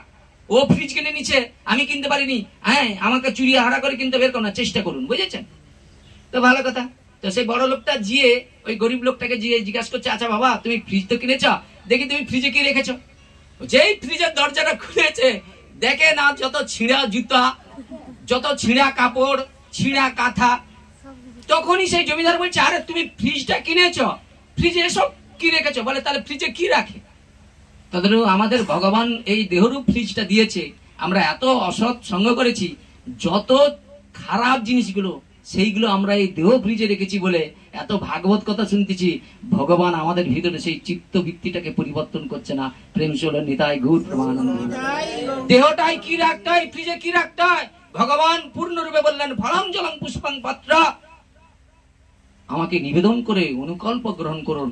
আর কেউ যদি ভগবানকে নিবেদন করে মানে ভগবানকে নিবেদন করে সেই প্রসাদ গ্রহণ করে, তাহলে তার দেহটা পবিত্র হবে। আর পবিত্র দেহে একবার যদি ভগবানের নাম করতে করতে এই পঞ্চভৌতিক দেহটা ত্যাগ করতে পারে, তাকে এই জন্ম মৃত্যু সংসারে আর আসতে হয় না। সে ভগবানের নিত্য লোকে নিত্য সেবক হয়ে থাকতে পারে। নিতাই গৌর প্রেমানন্দ। তাহলে সেই জায়গায় দাঁড়িয়ে বললেন কি না, ভক্তিকে আশ্রয় করো। তাহলে ভক্তি কি? ভক্তি শব্দের অর্থ কি? ভক্তি মানে ভগবানের সেবায় নিজের জীবনকে উৎসর্গ করার নাম হলো ভক্তি। তাহলে রূপ গোস্বামী বললেন, ভক্তির তাৎপর্য দিচ্ছেন ভক্তিরস সিন্ধু গ্রন্থে। বলে কি না, জড় জগতের মানুষরা কি করে, সংসারে যখন থাকে তারা যখন মহৎ সঙ্গ না করে, তারা তো ভক্তি সম্বন্ধেই জানে না। কিন্তু যখন মহৎ সঙ্গ করে, করার পরে সেই ভগবানের চরণে ভক্তি পাওয়ার আকাঙ্ক্ষা করে। আর যখন মহৎ সঙ্গ করে ভক্তি পাওয়ার আকাঙ্ক্ষা করে, তখন তাকে কি করতে হয়? তখন মহাজনরা বলে কি, একমাত্র এই ভক্তি পেতে হলে গুরু পাদপদ্ম আশ্রয় করতে হবে। গুরুদেবের কাছে সেই ভক্তি ধনটা রয়েছে। ভগবানের সর্বশ্রেষ্ঠ ধনটা ভগবান গুরুদেবের কাছে রেখেছে, সেটা হলো ভক্তি ধন। তাহলে গুরুদেব দেখুন, গুরু কি দিতে পারে? কৃষ্ণ ধনটা দিতে পারে। তাহলে যার কাছে কৃষ্ণ ধনটা থাকবে, তার হৃদয়টা কত সুন্দর হবে, তার মধ্যে হিংসা থাকবে না, সে কারো ক্ষতি চাইবে না, সরল শিশুর মতো হবে। তাহলে প্রেমটা কি সবার কাছে থাকে না? প্রেমিক ভক্তের কাছে ভগবান সেই প্রেমটা দিয়ে রেখেছে। নিতাই গৌর প্রেমানন্দ। বুঝেছেন? তো সেই জায়গায় দাঁড়িয়ে এখন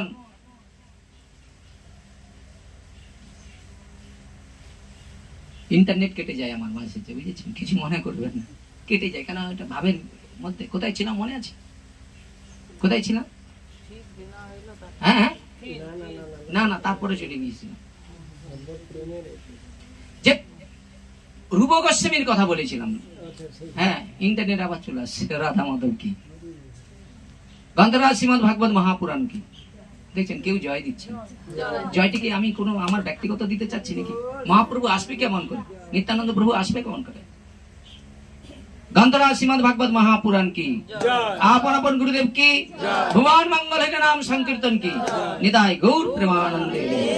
তাই রূপ গোস্বামী বললেন কি, বলে জীব জন্মগ্রহণ করার সঙ্গে সঙ্গে মাতৃগর্ভে ভগবানের কাছে সপ্তমাসে কথা দিয়ে এসেছিল যে হে ভগবান, তুমি আমাকে চোখ দাও, এই নয়ন দিয়ে আমি তোমার রূপ মাধুর্য দর্শন করব, এই জড় জগতের কোনো কিছু জড় বস্তু দর্শন করব না। ভগবান তুমি আমাকে কর্ণ দাও, সেই কর্ণ দিয়ে যেন নিত্য নিত্য ভগবত সঙ্গে তোমার মহিমা শ্রবণ করে আমার হৃদয়টা যেন পরিশুদ্ধ করতে পারি। তাই ব্রহ্মা বলছে এই জগতে যত সাধনা আছে তার মধ্যে সর্বশ্রেষ্ঠ সাধনা হলো ভগবানের গুণামৃত শ্রবণ করা। একমাত্র যদি ভগবানের গুণের কথা শ্রবণ করে, আর ভগবানের গুণের কথা শ্রবণ করে পরীক্ষিত মহারাজ 7 দিনে বৈকুণ্ঠ কৃপা পেয়েছিল। সর্বসাধনার মধ্যে সর্বশ্রেষ্ঠ সাধনা হলো ভগবানের গুণামৃত শ্রবণ করা। আর তদ্রূপ এই জগতে যত সাধনা আছে তার মধ্যে সর্বশ্রেষ্ঠ সাধনা হলো ভগবানের গুণের কথা নিষ্ঠার সহিত ভগবান মহাপ্রভুর আদর্শ মেনে এই গুণের কথা প্রচার করা। শুধু প্রচারক হলে হবে না, প্রচারক তো জগতে এখন কাঁড়ি ঘুরছে, কিন্তু মহাপ্রভুর কথা মেনে চলতে। মহাপ্রভুর আদর্শ ধর্ম হলো ধর্মা, নালে আপনাকে আউল আউল বাউল নেড়া নেড়ি তর্কা ভজা জাত গোসে ঠেলে দিয়ে জীবিকা, বুঝেছেন? কিন্তু যারা প্রকৃত ভক্ত, যারা প্রকৃত ভগবানের সুখের কথা চিন্তা করে, তারা ভাগবতকে নিয়ে কোনো প্রতারণা করে না। সেই জায়গায় দাঁড়িয়ে দেখেন রূপ গোস্বামী বললেন, তাহলে জীব যে মায়ের গর্ভ থেকে কথা দিয়ে এসেছিল কৃষ্ণ ভজিমাত্রে সংসারে এসেছে, কিন্তু সে সংসারে এসে কৃষ্ণ ভুলে রয়েছে। কিন্তু যখন মহৎ সঙ্গ হয়, আর মহৎ সঙ্গে যখন তার জ্ঞানের চৈতন্য হয়, তখন সে কি করে তার দেহ ইন্দ্র দিয়ে ভগবানের উপাসনা করে। কার মতো? অম্বরীশ মহারাজের মতো। অম্বরীশ মহারাজ মনে মনে চিন্তা করছে, হে ভগবান, আমি রাজা হতে পারি, যা সম্পদ আমাকে মৃত্যু লগ্নে কিসের মতো না মলের মতো ত্যাগ করে যেতে হবে। তাহলে এই সব কিন্তু আমার মুখ্য বিষয় নয়, মুখ্য বিষয় আমার দেহ দিয়ে আমি ভগবানের উপাসনা করবো। তাহলে এই মস্তকটা দিয়েছ, এই মস্তকটা যেন সদা সর্বদাই তোমার ভক্তের চরণ, তোমার চরণ যেন আমরা অবনত করতে পারি, প্রণাম নিবেদন করতে পারি। কিন্তু শাস্ত্রে বলছে বৈষ্ণব দেখিয়া যে না নুয়াই মুন্ড, তার মুন্ড পড়ে যায় কোথায়? নরকের কুণ্ড। দেখুন বৈষ্ণবকে দেখেই প্রথমে দেখে যদি আনন্দ না হয়, দেখে যদি হর্ষণ না হয়, তাহলে এটাও বৈষ্ণব অপরাধ বাবা, খুব সাবধান। কিন্তু তো সেই জায়গায় দাঁড়িয়ে এরপরে প্রভু বলবে, আমি আর একটু 2-4টা কথা বলে বিশ্রাম ঘোষণা করবো, ওনার পর প্রভু বলবে। তো সেই জায়গায় খুব মন দিয়ে শুনুন মা, এসব কথা খুব হৃদয় দিয়ে শুনুন, তাহলে ভালো লাগবে, বুঝেছেন? তাহলে প্রশ্ন হচ্ছে, এই যে আমরা মায়ার সংসারে জন্মগ্রহণ করেছি, কৃষ্ণ ভজন করবার জন্য যে দেহটা পেয়েছিলাম, আমরা সেই কৃষ্ণ ভজন থেকে বঞ্চিত হয়েছিলাম কোন জন্মের কোন পুণ্যের ফলে আমাদের এই মহৎ সঙ্গ হয়েছে। আচ্ছা, মহৎ সঙ্গ করার মুখ্য উদ্দেশ্য কি? কথা বলো না বাবা। মহৎ সঙ্গের মুখ্য উদ্দেশ্য কি না? দেখুন নারদ ঋষি শিষ্য কে ছিল? ব্যাসদেব। তাহলে নারদ ঋষি ব্যাসদেবকে বলছে মহৎ সঙ্গ কেন প্রয়োজন? বলে শুদ্ধ ভক্তের সঙ্গ করলে আপনার হৃদয়ে ভক্তি নিত্য করবেই করবে। এটা আমার কথা নয়, এটা নারদের কথা। বলে আমি জীবনে একবার মহৎ সঙ্গ করেছিলাম, আর সেই মহৎ সঙ্গের দ্বারাই সেই মহৎরা সেবা করার পরে, তাদের উচ্ছিষ্ট প্রসাদ খাওয়ার পরে আমি ভাগবত কথা শ্রবণ করে আমি জানতে পেরেছি ভগবানের মায়া কি। তিনি সর্বস্ব মায়া মুক্ত হয়ে তিনি সংসার, তার মায়ের মৃত্যুর পরে সংসার ত্যাগ করে একটা বটবৃক্ষের তলায় ভগবানের ধ্যান করে ভগবানের রূপ দর্শন করবার সৌভাগ্য পেয়েছিল। তারপরে তিনি ব্রহ্মার মানস পুত্র হয়ে স্বর্গমত্ত পাতাল তিনি কি করতেন? নাম প্রচার করতেন। তাহলে সেই জায়গায় নারী খুব মন দিয়ে প্রচেষ্টা করুন, বোঝার চেষ্টা করুন। তাহলে রূপ গোস্বামী বলছে যে এই সংসারে জীব জন্মগ্রহণ করার পরে মাতৃগর্ভে কথা দিয়ে এসেছিল কৃষ্ণ ভজন করবার জন্য, কিন্তু মায়ার সংসারে সে ভুলে গিয়েছে। ভগবান বলে তুমি আমায় ভুলে গেলেও আমি তোমায় ভুলি না। ভগবান কৃপাটা দেখুন। তাহলে ভগবানকে আমরা কি করেছি? সংসারে এইটা আমার পুত্র, এইটা আমার মায়ার সংসারে আমার করে চিৎকার করছি, কিন্তু আমরা ভগবানকে ভুলে গিয়েছি। কিন্তু ভগবান আমাদের ভুলেনি। কিরকম দেখুন, এই প্রভুদেরকে পাঠিয়ে দিয়েছে আপনাদের কাছে। ইনারা এসে আপনাদের কাছে সেই ভগবানের মহিমা কীর্তন করবে, যাতে জানতে পারবে যে তুমি কথা দিয়ে এসেছিলে কৃষ্ণ ভজিপাত্রের সংসারে ছিলে, এটা মাতৃগর্ভে তুমি কথা দিয়ে এসেছিল। আর কৃষ্ণ ভজন ব্যতীত যদি তুমি এই দেহটাকে ত্যাগ করো, তাহলে বৃথা তোমার এই মনুষ্য জীবন, বৃথা তোমার শ্রম। এই জন্য বলছে যেই নাম সেই কৃষ্ণ ভজন নিষ্ঠা করি, নামের সহিত আছে আপন শ্রীহরি। দুধ খেলেই আমরা ঘিয়ের স্বাদ পাই, হ্যাঁ কিনা বলুন? পাই তো নাকি? হ্যাঁ, এরা নাকি দুধ খেলে ঘিয়ের স্বাদ পাই। কোথা থেকে পাই আমি জানি না, দুধ খেলে ঘিয়ের স্বাদ পাওয়া যায়। হ্যাঁ হ্যাঁ, তাহলে শুনুন, তাহলে ঘিয়ের মানে দুধের মধ্যেই কিন্তু ঘি লুকিয়ে থাকে। তাহলে কি করতে হয়, কি করতে হয় গো মা? হ্যাঁ, মাখন মারতে হবে। মাখন মারতে গেলে কি করতে হবে? দুধকে একবারে কি করতে হবে? জোর জোর করে জ্বালুন নিতে হবে, দিলেই তো মাখন পড়বে নাকি? বলে না, আস্তে আস্তে ধীরে ধীরে, তবে তো মাখন পড়বে রে বাবা। এবার মাখনটা উঠে গেল, আপনার বৌমা ধরুন মাখন মারতে জানেনি, ঘি কি করবে? বেশি করে জ্বালুন দিলে সেই মাখনটাই পুড়ে ছাই হয়ে যাবে। এই জন্য যারা প্রকৃত ধর্ম আচরণ করে যারা, তারা হচ্ছে মাখন কিভাবে মেরে ঘি হয় তারা তাদেরকে গুরু বৈষ্ণবরা শিখিয়েছে, তাই তারা জগতে এই হরি কথা প্রচার করবার জন্য এসেছে। আর তোমরা সেই রকম যদি যারা মৈথন করতে চাই, সেইরকম প্রকৃত সঠিক যারা মৈথন করে সেই রকম লোকের কাছে গেলে আপনাকে সুস্বাদু ঘি দিয়ে দিবে। 1 চামচ ঘি গেলেই আপনি 1 কিলো ঘিয়ের 1 কিলো দুধের স্বাদ পেয়ে যাবেন। তদ্রূপ অত শাস্ত্র পড়ার দরকার নেই। যখনই আপনি জানবেন একমাত্র আমাকে জপটাই হলো সর্বশ্রেষ্ঠ, তাহলে হরিদাস ঠাকুর এক জায়গায় বসেই কিন্তু জপ করেছিল। আর জপের দ্বারা তিনি লক্ষ্মীরার মতো, হ্যাঁ, বারবনিতা কি করলেন? হরিদাস ঠাকুরের চরণে পড়ে তিনি কি করলেন? নিজেকে পরাস্ত স্বীকার করলেন। তাহলে নাম কি জিনিস দেখুন, সেই নামের আশ্রয় থাকুন। নাম হচ্ছে গিরি গোবর্ধন, তাই চৈতন্য মহাপ্রভুর নাম হলো গিরি গোবর্ধন। তার তলায় যারা থাকবে ভগবান তাদেরকে একবারে এই কলির দাবানল থেকে রক্ষা করবেই করবে। নিতাই গৌর প্রেমানন্দে। কিন্তু সংসারে এসে আমার এই মাথাটা অহংকারে দাঁড়িয়ে গিয়েছে, আমি পণ্ডিত, আমি জমিদার। এই জন্য সাধুগুরু বৈষ্ণব ভগবানকে মানি না, ভগবানের চরণে আমরা প্রণাম করি না, সাধুগুরু বৈষ্ণবকে আমরা প্রণাম করতে পারি না, ভক্তি করতে পারি না। আর যেটুকু করি সেটুকু আমরা আমাদের ইন্দ্র চরিতার্থ করার জন্য। দেখো অমুক লোক না ভাগবত করে 3000 লোক খাইয়েছে। আর যদি 3000 লোক যদি ভাগবত করে খায়, তাহলে যদি আজকের দিনে 3000 লোক খাওয়াতে যদি 1 লাখ টাকা খরচ হয়, আপনি হিসাব করে দেখবেন আর 1 লক্ষ টাকা কিসে খরচ হচ্ছে,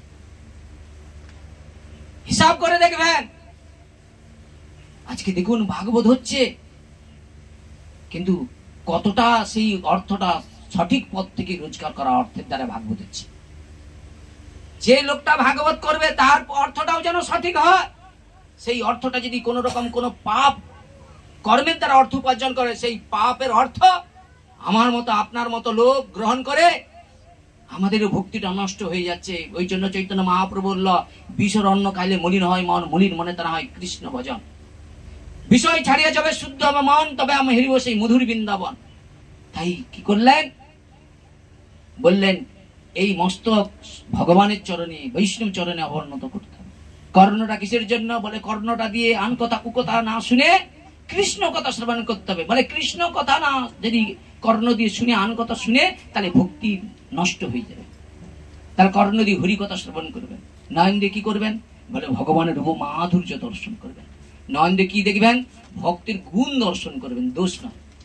যদি কোনোদিন কোনো বৈষ্ণবের মধ্যে, কোনো ভক্তের মধ্যে দোষ দর্শন হয়ে যায়, সঙ্গে সঙ্গে উনাকে কিছু না বলে ঠাকুর ঘরে যে মাথা কুড়বেন, আর কুড়ি কুড়ি কাঁদবেন যে হে ভগবান, আমি ওই বৈষ্ণবের মধ্যে খারাপ গুণটা দর্শন করলাম, উনি খারাপ নয়, খারাপ আমি। কত জন্ম খারাপ অপরাধ করেছি, কত পাপ করেছি বলে বৈষ্ণবের মধ্যে আমার খারাপ গুণটা দর্শন হয়েছে। বৈষ্ণব তো চিন্ময় দেহ, নিতাই গৌর প্রেমানন্দ। এরপরে কি করতে হবে? নাক দিয়ে ভগবানের সেই যে চন্দন চরিচিত তার গন্ধ গ্রহণ করতে হবে। একবার গ্রহণ করে দেখবেন না, আপনার হৃদয়টা শীতল হয়ে যাবে, ভিতরে একটা প্রেম এসে যাবে, লোমে লোমে হর্ষণ হবে যে প্রেমটা এইরকম জিনিস আপনাকে আকর্ষণ করবে। আর যার প্রেম এসে গেছে তার মুখ দেখলে বোঝা যায়। প্রেমিক ভক্তরা ভগবানের কথা শুনতে শুনতে তারা কাঁদে, হে ভগবান এই সংসারে পড়ে গিয়েছি।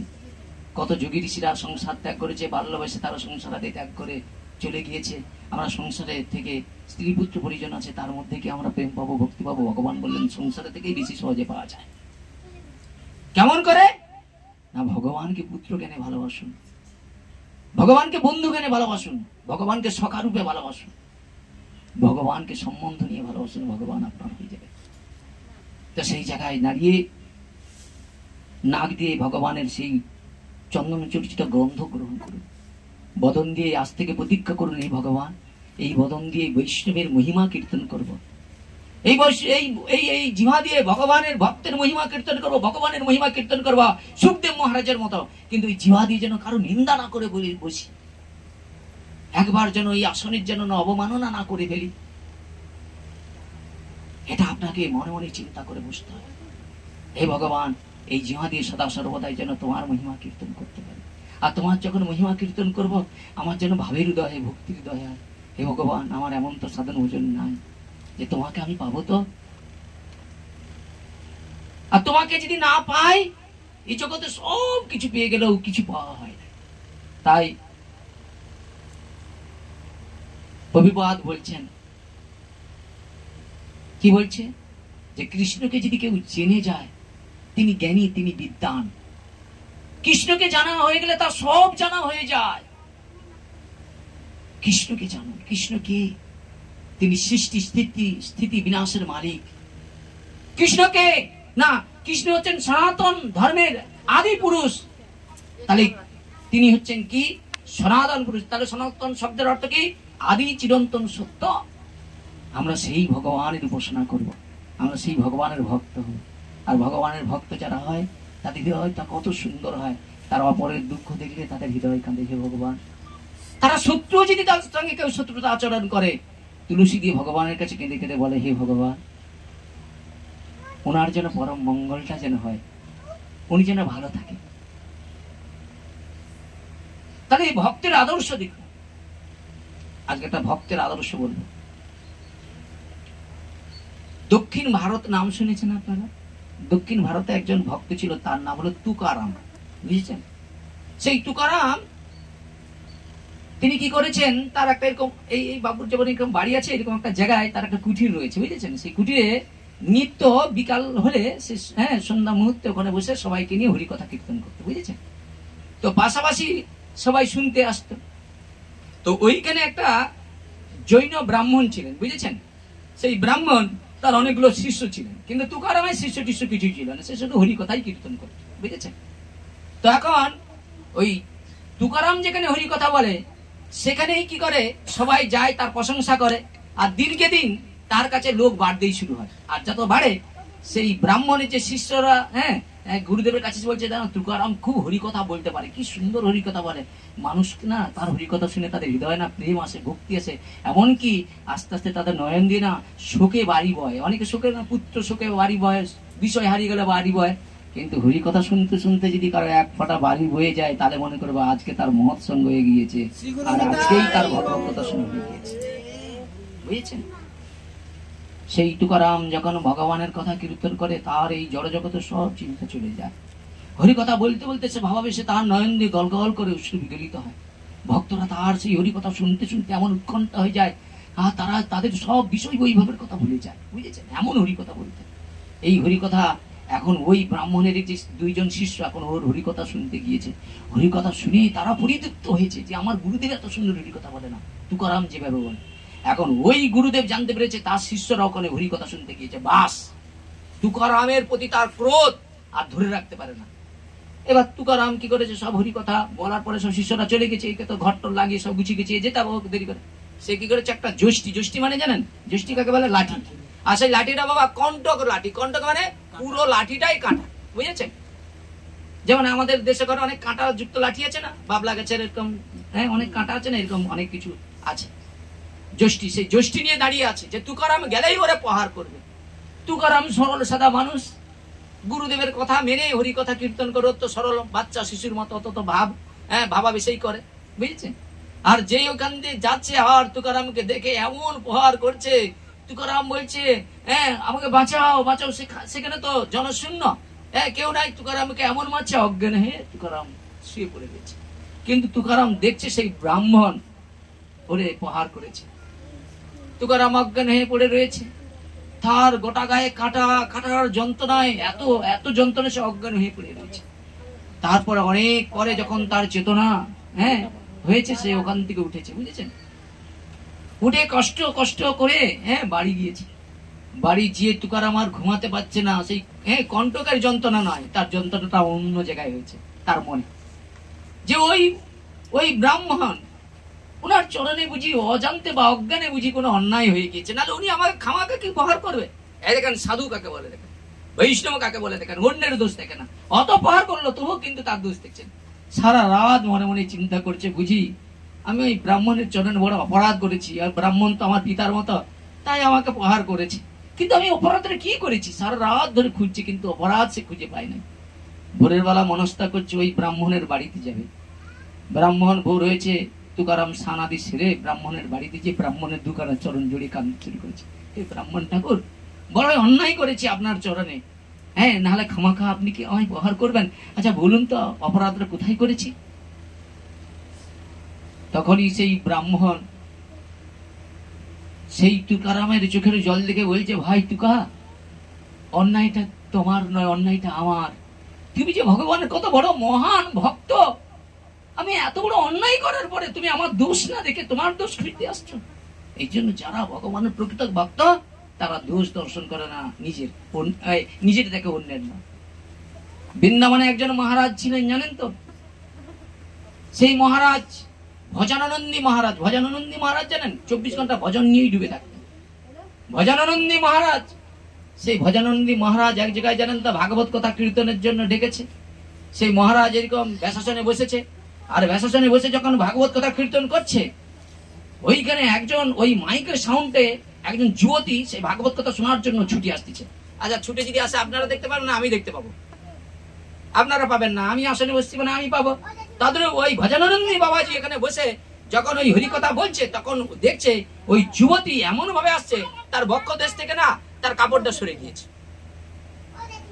তার সেই উন্মত্ত বক্ষ দেখেই ওই ভজনানন্দী বাবাজির ভিতরে কামের উদয় হয়ে গেছে। সঙ্গে সঙ্গে সেই আসন ত্যাগ করে পাশে দাঁড়িয়ে দাঁড়িয়ে ফুপি ফুপিয়ে কাঁদছে। সবাই তো অবাক, ব্যাসাসন ছেড়ে দিয়ে ওখানে কাঁদছে।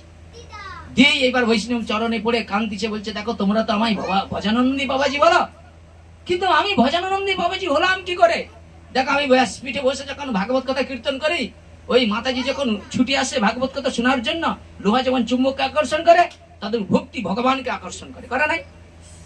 তাদের ভগবান আমাদেরকে, আমরা ভগবানকে কি দিয়ে? ভক্তি দিয়ে আকর্ষণ করবো, আর অন্য কিছু দিয়ে নয়, ওই ফল জল দিয়ে নয়।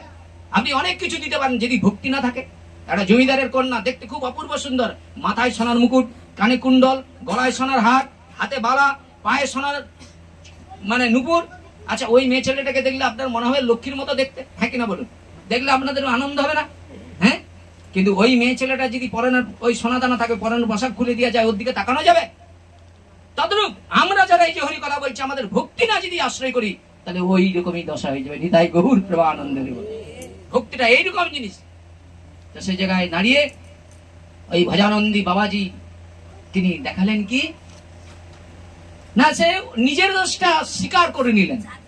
তাদের আমরা যারা হরি কথা কীর্তন করবার জন্য আসনে বসেছি, আমরা যেদিন আমাদের দোষগুলো নিজেকে স্বীকার করতে পারবো, নিজেদেরকে অন্যের কাছে, হ্যাঁ, নিজের কাছে মানে অন্যের কাছে নিজের দোষগুলো প্রকাশ করতে পারবো, যে হ্যাঁ প্রভু এই আসনে বসেছি ঠিকই, এখনো পর্যন্ত যেগুলো ত্যাগ করা কর্তব্য, যেগুলো জয় করা কর্তব্য, চেষ্টা করছি। প্রভু আসুন, আপনারা আসুন বাবা। হ্যাঁ, আর সেগুলো আমরা চেষ্টা করছি, কিন্তু এখনো পর্যন্ত পারছি না, বুঝেছেন? এই জন্য আমাদেরকে প্রশ্ন প্রয়োজন কি? এই জগতে সবকিছুকে দেখুন, এই জগতে যদি সবকিছু জয় লাভ হয়ে যায়, এটাকে কিন্তু জয় বলে মনে করা সম্ভব নয়। এইদিকে দেখুন, এই জগতে দেখুন, কেউ যদি মনে করে অর্থের দ্বারা টাকা পয়সা রোজগার করে একটা বাড়ি লাভ করতে পারে, সে মনে করে আমি এত বড় বাড়ির মালিক, হ্যাঁ, সেইটা পেতে পারে। কেউ অর্থের দ্বারা, হ্যাঁ, অনেক কিছু করতে পারে, কিন্তু এগুলোকে জয় বললে জয় নয়। যদি কেউ গুরু বৈষ্ণবের সঙ্গ করে তার মন ইন্দ্রকে জয় করতে পারে, তাহলে এর থেকে পৃথিবীতে আর জয় কিছু করার প্রয়োজন নেই। এই জন্য আমাদের সর্বোপরি কথা, কে কি করলো দেখার দরকার নেই। আমি ভগবত সঙ্গেছে, আমি আমার কাম ক্রোধ লোভ মোহ মদ মাশ্চর্য, আমি আমারটা জয় করতে পেরেছি কিনা, এটাই আমার বিষয়। কে পারছে আমার দেখার দরকার নেই। আমি জানি যদি কোনো মহাদেব সঙ্গ করে যদি আমি আমার ইন্দ্রকে জয় করতে পারি, আমি যদি অন্যের মতো পাঠার আসনে বসে যদি নিঃস্বার্থ ভাবে মহাপ্রভুর ইচ্ছা প্রকাশ করবার জন্য যদি হরি কথা কীর্তন করতে পারি, তাহলে আমার কীর্তনটাই প্রকৃত শাস্ত্র সিদ্ধান্ত মেনে করা হবে। নিতাই গৌর প্রেমানন্দে।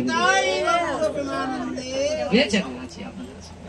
তো সেই জায়গায় দাঁড়িয়ে প্রভুরা রয়েছেন, ওনারা একটু হরি কথা কীর্তন করবেন। আমি তো নিতান্ত শিশু মানুষ, প্রভুদের কথা শুনে বসেছি। তাহলে আমাদের মুখ্য বিষয় খুব মন দিয়ে শুনুন, এই এই এই কথাটা বলে বিশ্রামের জায়গায় যাবো, বুঝেছেন? এই প্রভুরা বলবে, বুঝেছেন? তাহলে মুখ্য বিষয় কি না, ভাগবতের মুখ্য বিষয় হচ্ছে ভক্তি। ভাগবতের মুখ্য বিষয় হচ্ছে কি, অন্য কিছুই নয়। একটা ছেলেকে দেখবেন, একটা ছেলে যখন অল্প বয়স থাকে, তো তার দেহেতে যখন রোগ হয়, সে রোগ সম্বন্ধে তার জ্ঞান থাকে না, থাকে কি? তখন তার মা তাকে ডেকে কাছে এসে বলছে, বাবা চলে আয় আয় আয়, এই দেখ তুই যদি এই ঔষধটা খাস, তাহলে তোকে আমি কি করব, তোকে খেলনা দেবো, হ্যাঁ, তোকে ভালো ভালো হ্যাঁ খাবার দেবো। তো বাচ্চারও স্বভাব কি, খেলনার প্রতি তার লালসা থাকে। হ্যাঁ, তো প্রভু আপনি বসুন এখানে, তো সেই জায়গায় দাঁড়িয়ে সেই বাচ্চাটা কি করে, ওই খেলনার লালসায় ওই কি করে না, ওই ঔষধ খেয়ে নেয়। আচ্ছা, ঔষধটা মা খাওয়ায় কিসের জন্য? যাতে ওই দেহটার থেকে রোগ মুক্ত হয়। তাদের এই যে সাধুগুরু বৈষ্ণব, এরা হচ্ছে বড় কে না, বড় ডাক্তার। এত বড় ডাক্তার এই পৃথিবীতে নাই। আপনার এই যে দেহেতে রোগ হয়েছে, এটা ওষুধ দিলে কিন্তু রোগটা চলে যাবে, কিন্তু ভবরোগের মহা ঔষধ হচ্ছে সাধুগুরু বৈষ্ণব। পারে আপনার ভবরোগ থেকে মুক্ত করে, ভগবত প্রসাদ দ্বারাই আপনার ভবরোগ মুক্ত করে আপনাকে গোলক বৃন্দাবন। কিন্তু আপনাকে সেই ডাক্তারের সঙ্গে আপনাদের ফ্রিও নাই, কোনো কিছু নাই। এনারা বিনা ফ্রি ডাক্তার বলে, বিনা ফ্রিতে হসপিটালে ঔষধ দেয়, সেই ঔষধ খাই কেউ? ওই ডাক্তারকে দেখিয়ে দেখো হাত থেকে, হ্যাঁ, বাইরে থেকে ডাক্তারকে দেখিয়ে পাই ফেটে, সেখান থেকে দেখুন 4,000 5,000 টাকা ওষুধ কাছে, পরে বিচার করে দেখলো এ কি ঔষধ, কেন ওটা ফ্রিতে দিচ্ছেন, বুঝেছেন? তো সেই ভবরোগের মহা ঔষধ হচ্ছে কি, একমাত্র ভক্তি। আর সেই ভক্তিটা কি, ভাগবতে পূর্ণরূপে বলছে। এতদিন ধরে ব্যাসদেব যে এত গ্রন্থ আদি রচনা করেছে, একমাত্রই ভাগবত হচ্ছে সর্বপুরাণের মুকুটমণি, সর্ববেদের সার বস্তু শ্রীমদ ভাগবত। নিগম কল্পতরুর গলিতং ফলং বলে, গাছ পাকাম, তাতে চপাও নেই আর খোলাও নাই, আঠিও নাই, তাহলে আছে শুধু রস। এক ভাগবত ভাগবত শাস্ত্র, আরেক ভাগবত ভক্তি রস পাত্র।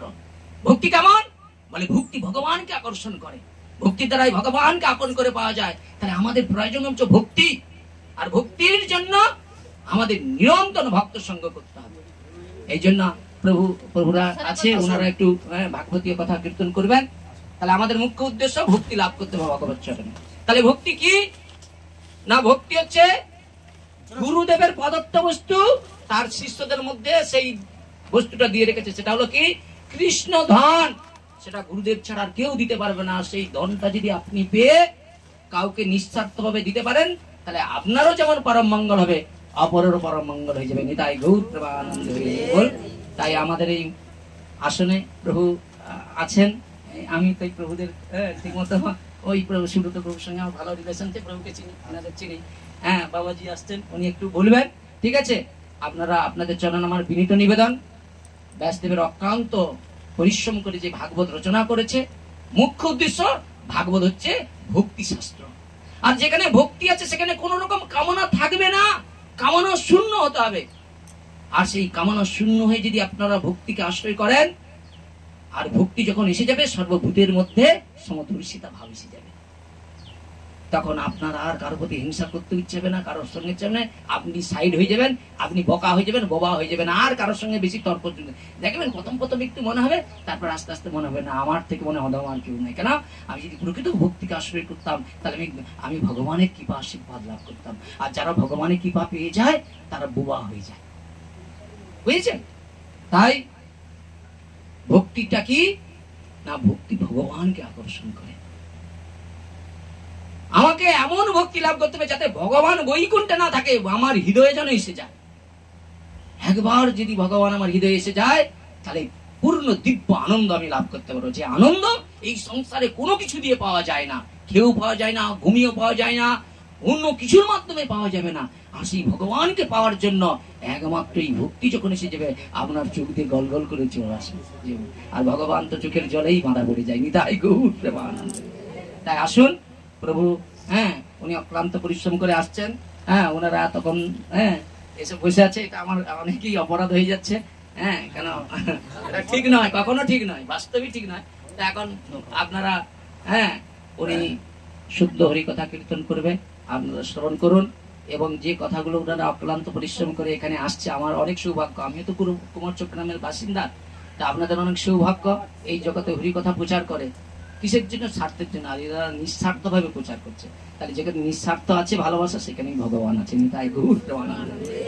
এই জন্য আপনারা মহৎ সঙ্গ করে জানুন, এই জগতে যে ধর্ম প্রচার করছে ইনারা হচ্ছে গুরু পরম্পরার মাধ্যম দ্বারাই প্রচার করছে। এই জন্য পদ্মপুরাণে চৈতন্য মহাপ্রভু বলছে, যদি এই পরম্পরা ধারা আশ্রিত না হয়ে যদি আপনি শিক্ষা গ্রহণ করেন আর দীক্ষা গ্রহণ করেন, চৈতন্য মহাপ্রভু টোটালটাই বিফলে যাবে।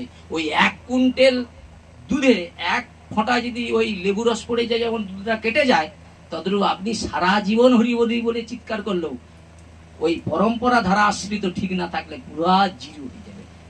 এরপরে আমার আর কোনো কথা নয়, আপনারা প্রভুর কাছে শুনবেন। এই জন্য আপনারা সঠিক জায়গায় থাকুন, এইটুকু বলবো, আর কিছু বলবো না। সঠিক জায়গায় থাকলে আপনি সঠিক ভালোবাসা পাবেন, সঠিক জায়গায় পৌঁছাতে পারবেন। বুঝেছেন? আসুন প্রভু, আপনি একটু দয়া করে বলুন। বাঞ্ছা কল্পতরুশ্চি কৃপা সিন্ধুভ্যেব চ পতিতানাং পাবনেভ্যো সর্ব বৈষ্ণব চরণভ্যো নমো নমঃ। বলুন জয় শ্রীকৃষ্ণ চৈতন্য প্রভু নিত্যানন্দ শ্রী অদ্বৈত গদাধর শিবাসাদি গৌর ভক্তবৃন্দ। হরে কৃষ্ণ কৃষ্ণ কৃষ্ণ হরে হরে, হরে রাম রাম রাম হরে হরে। ग्रंथरा श्रीमद् भागवत महापुराण की, आपन अपन गुरुदेव की, भगवान मंगल हरिनाम की, नमाचार्य हरिदास ठाकुर की, अम्बरीश महाराज की, ध्रुव महाराज की, आजकेर आनंद की, आजकेर सत्संग की, सत्संग श्रीमद् भागवत कथामृत श्रवण कीर्तन की, निताय गौर प्रेमानंदे। क्षमा करबेन यदि भूल टूल है, आमी बाच्चा মানুষ, ঠিক আছে? হ্যাঁ বাবা তো করবে, বাবা করবে, আমি আরেক জায়গায় যাব। না না না, প্রভু অনেকদিন ধরে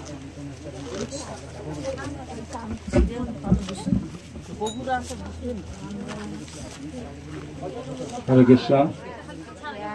তা আপনাদের প্রতি একাদশীর যে মাহাত্ম্য ক্লাস তা আপনারা করেন, তা সেই ক্লাসে আজকে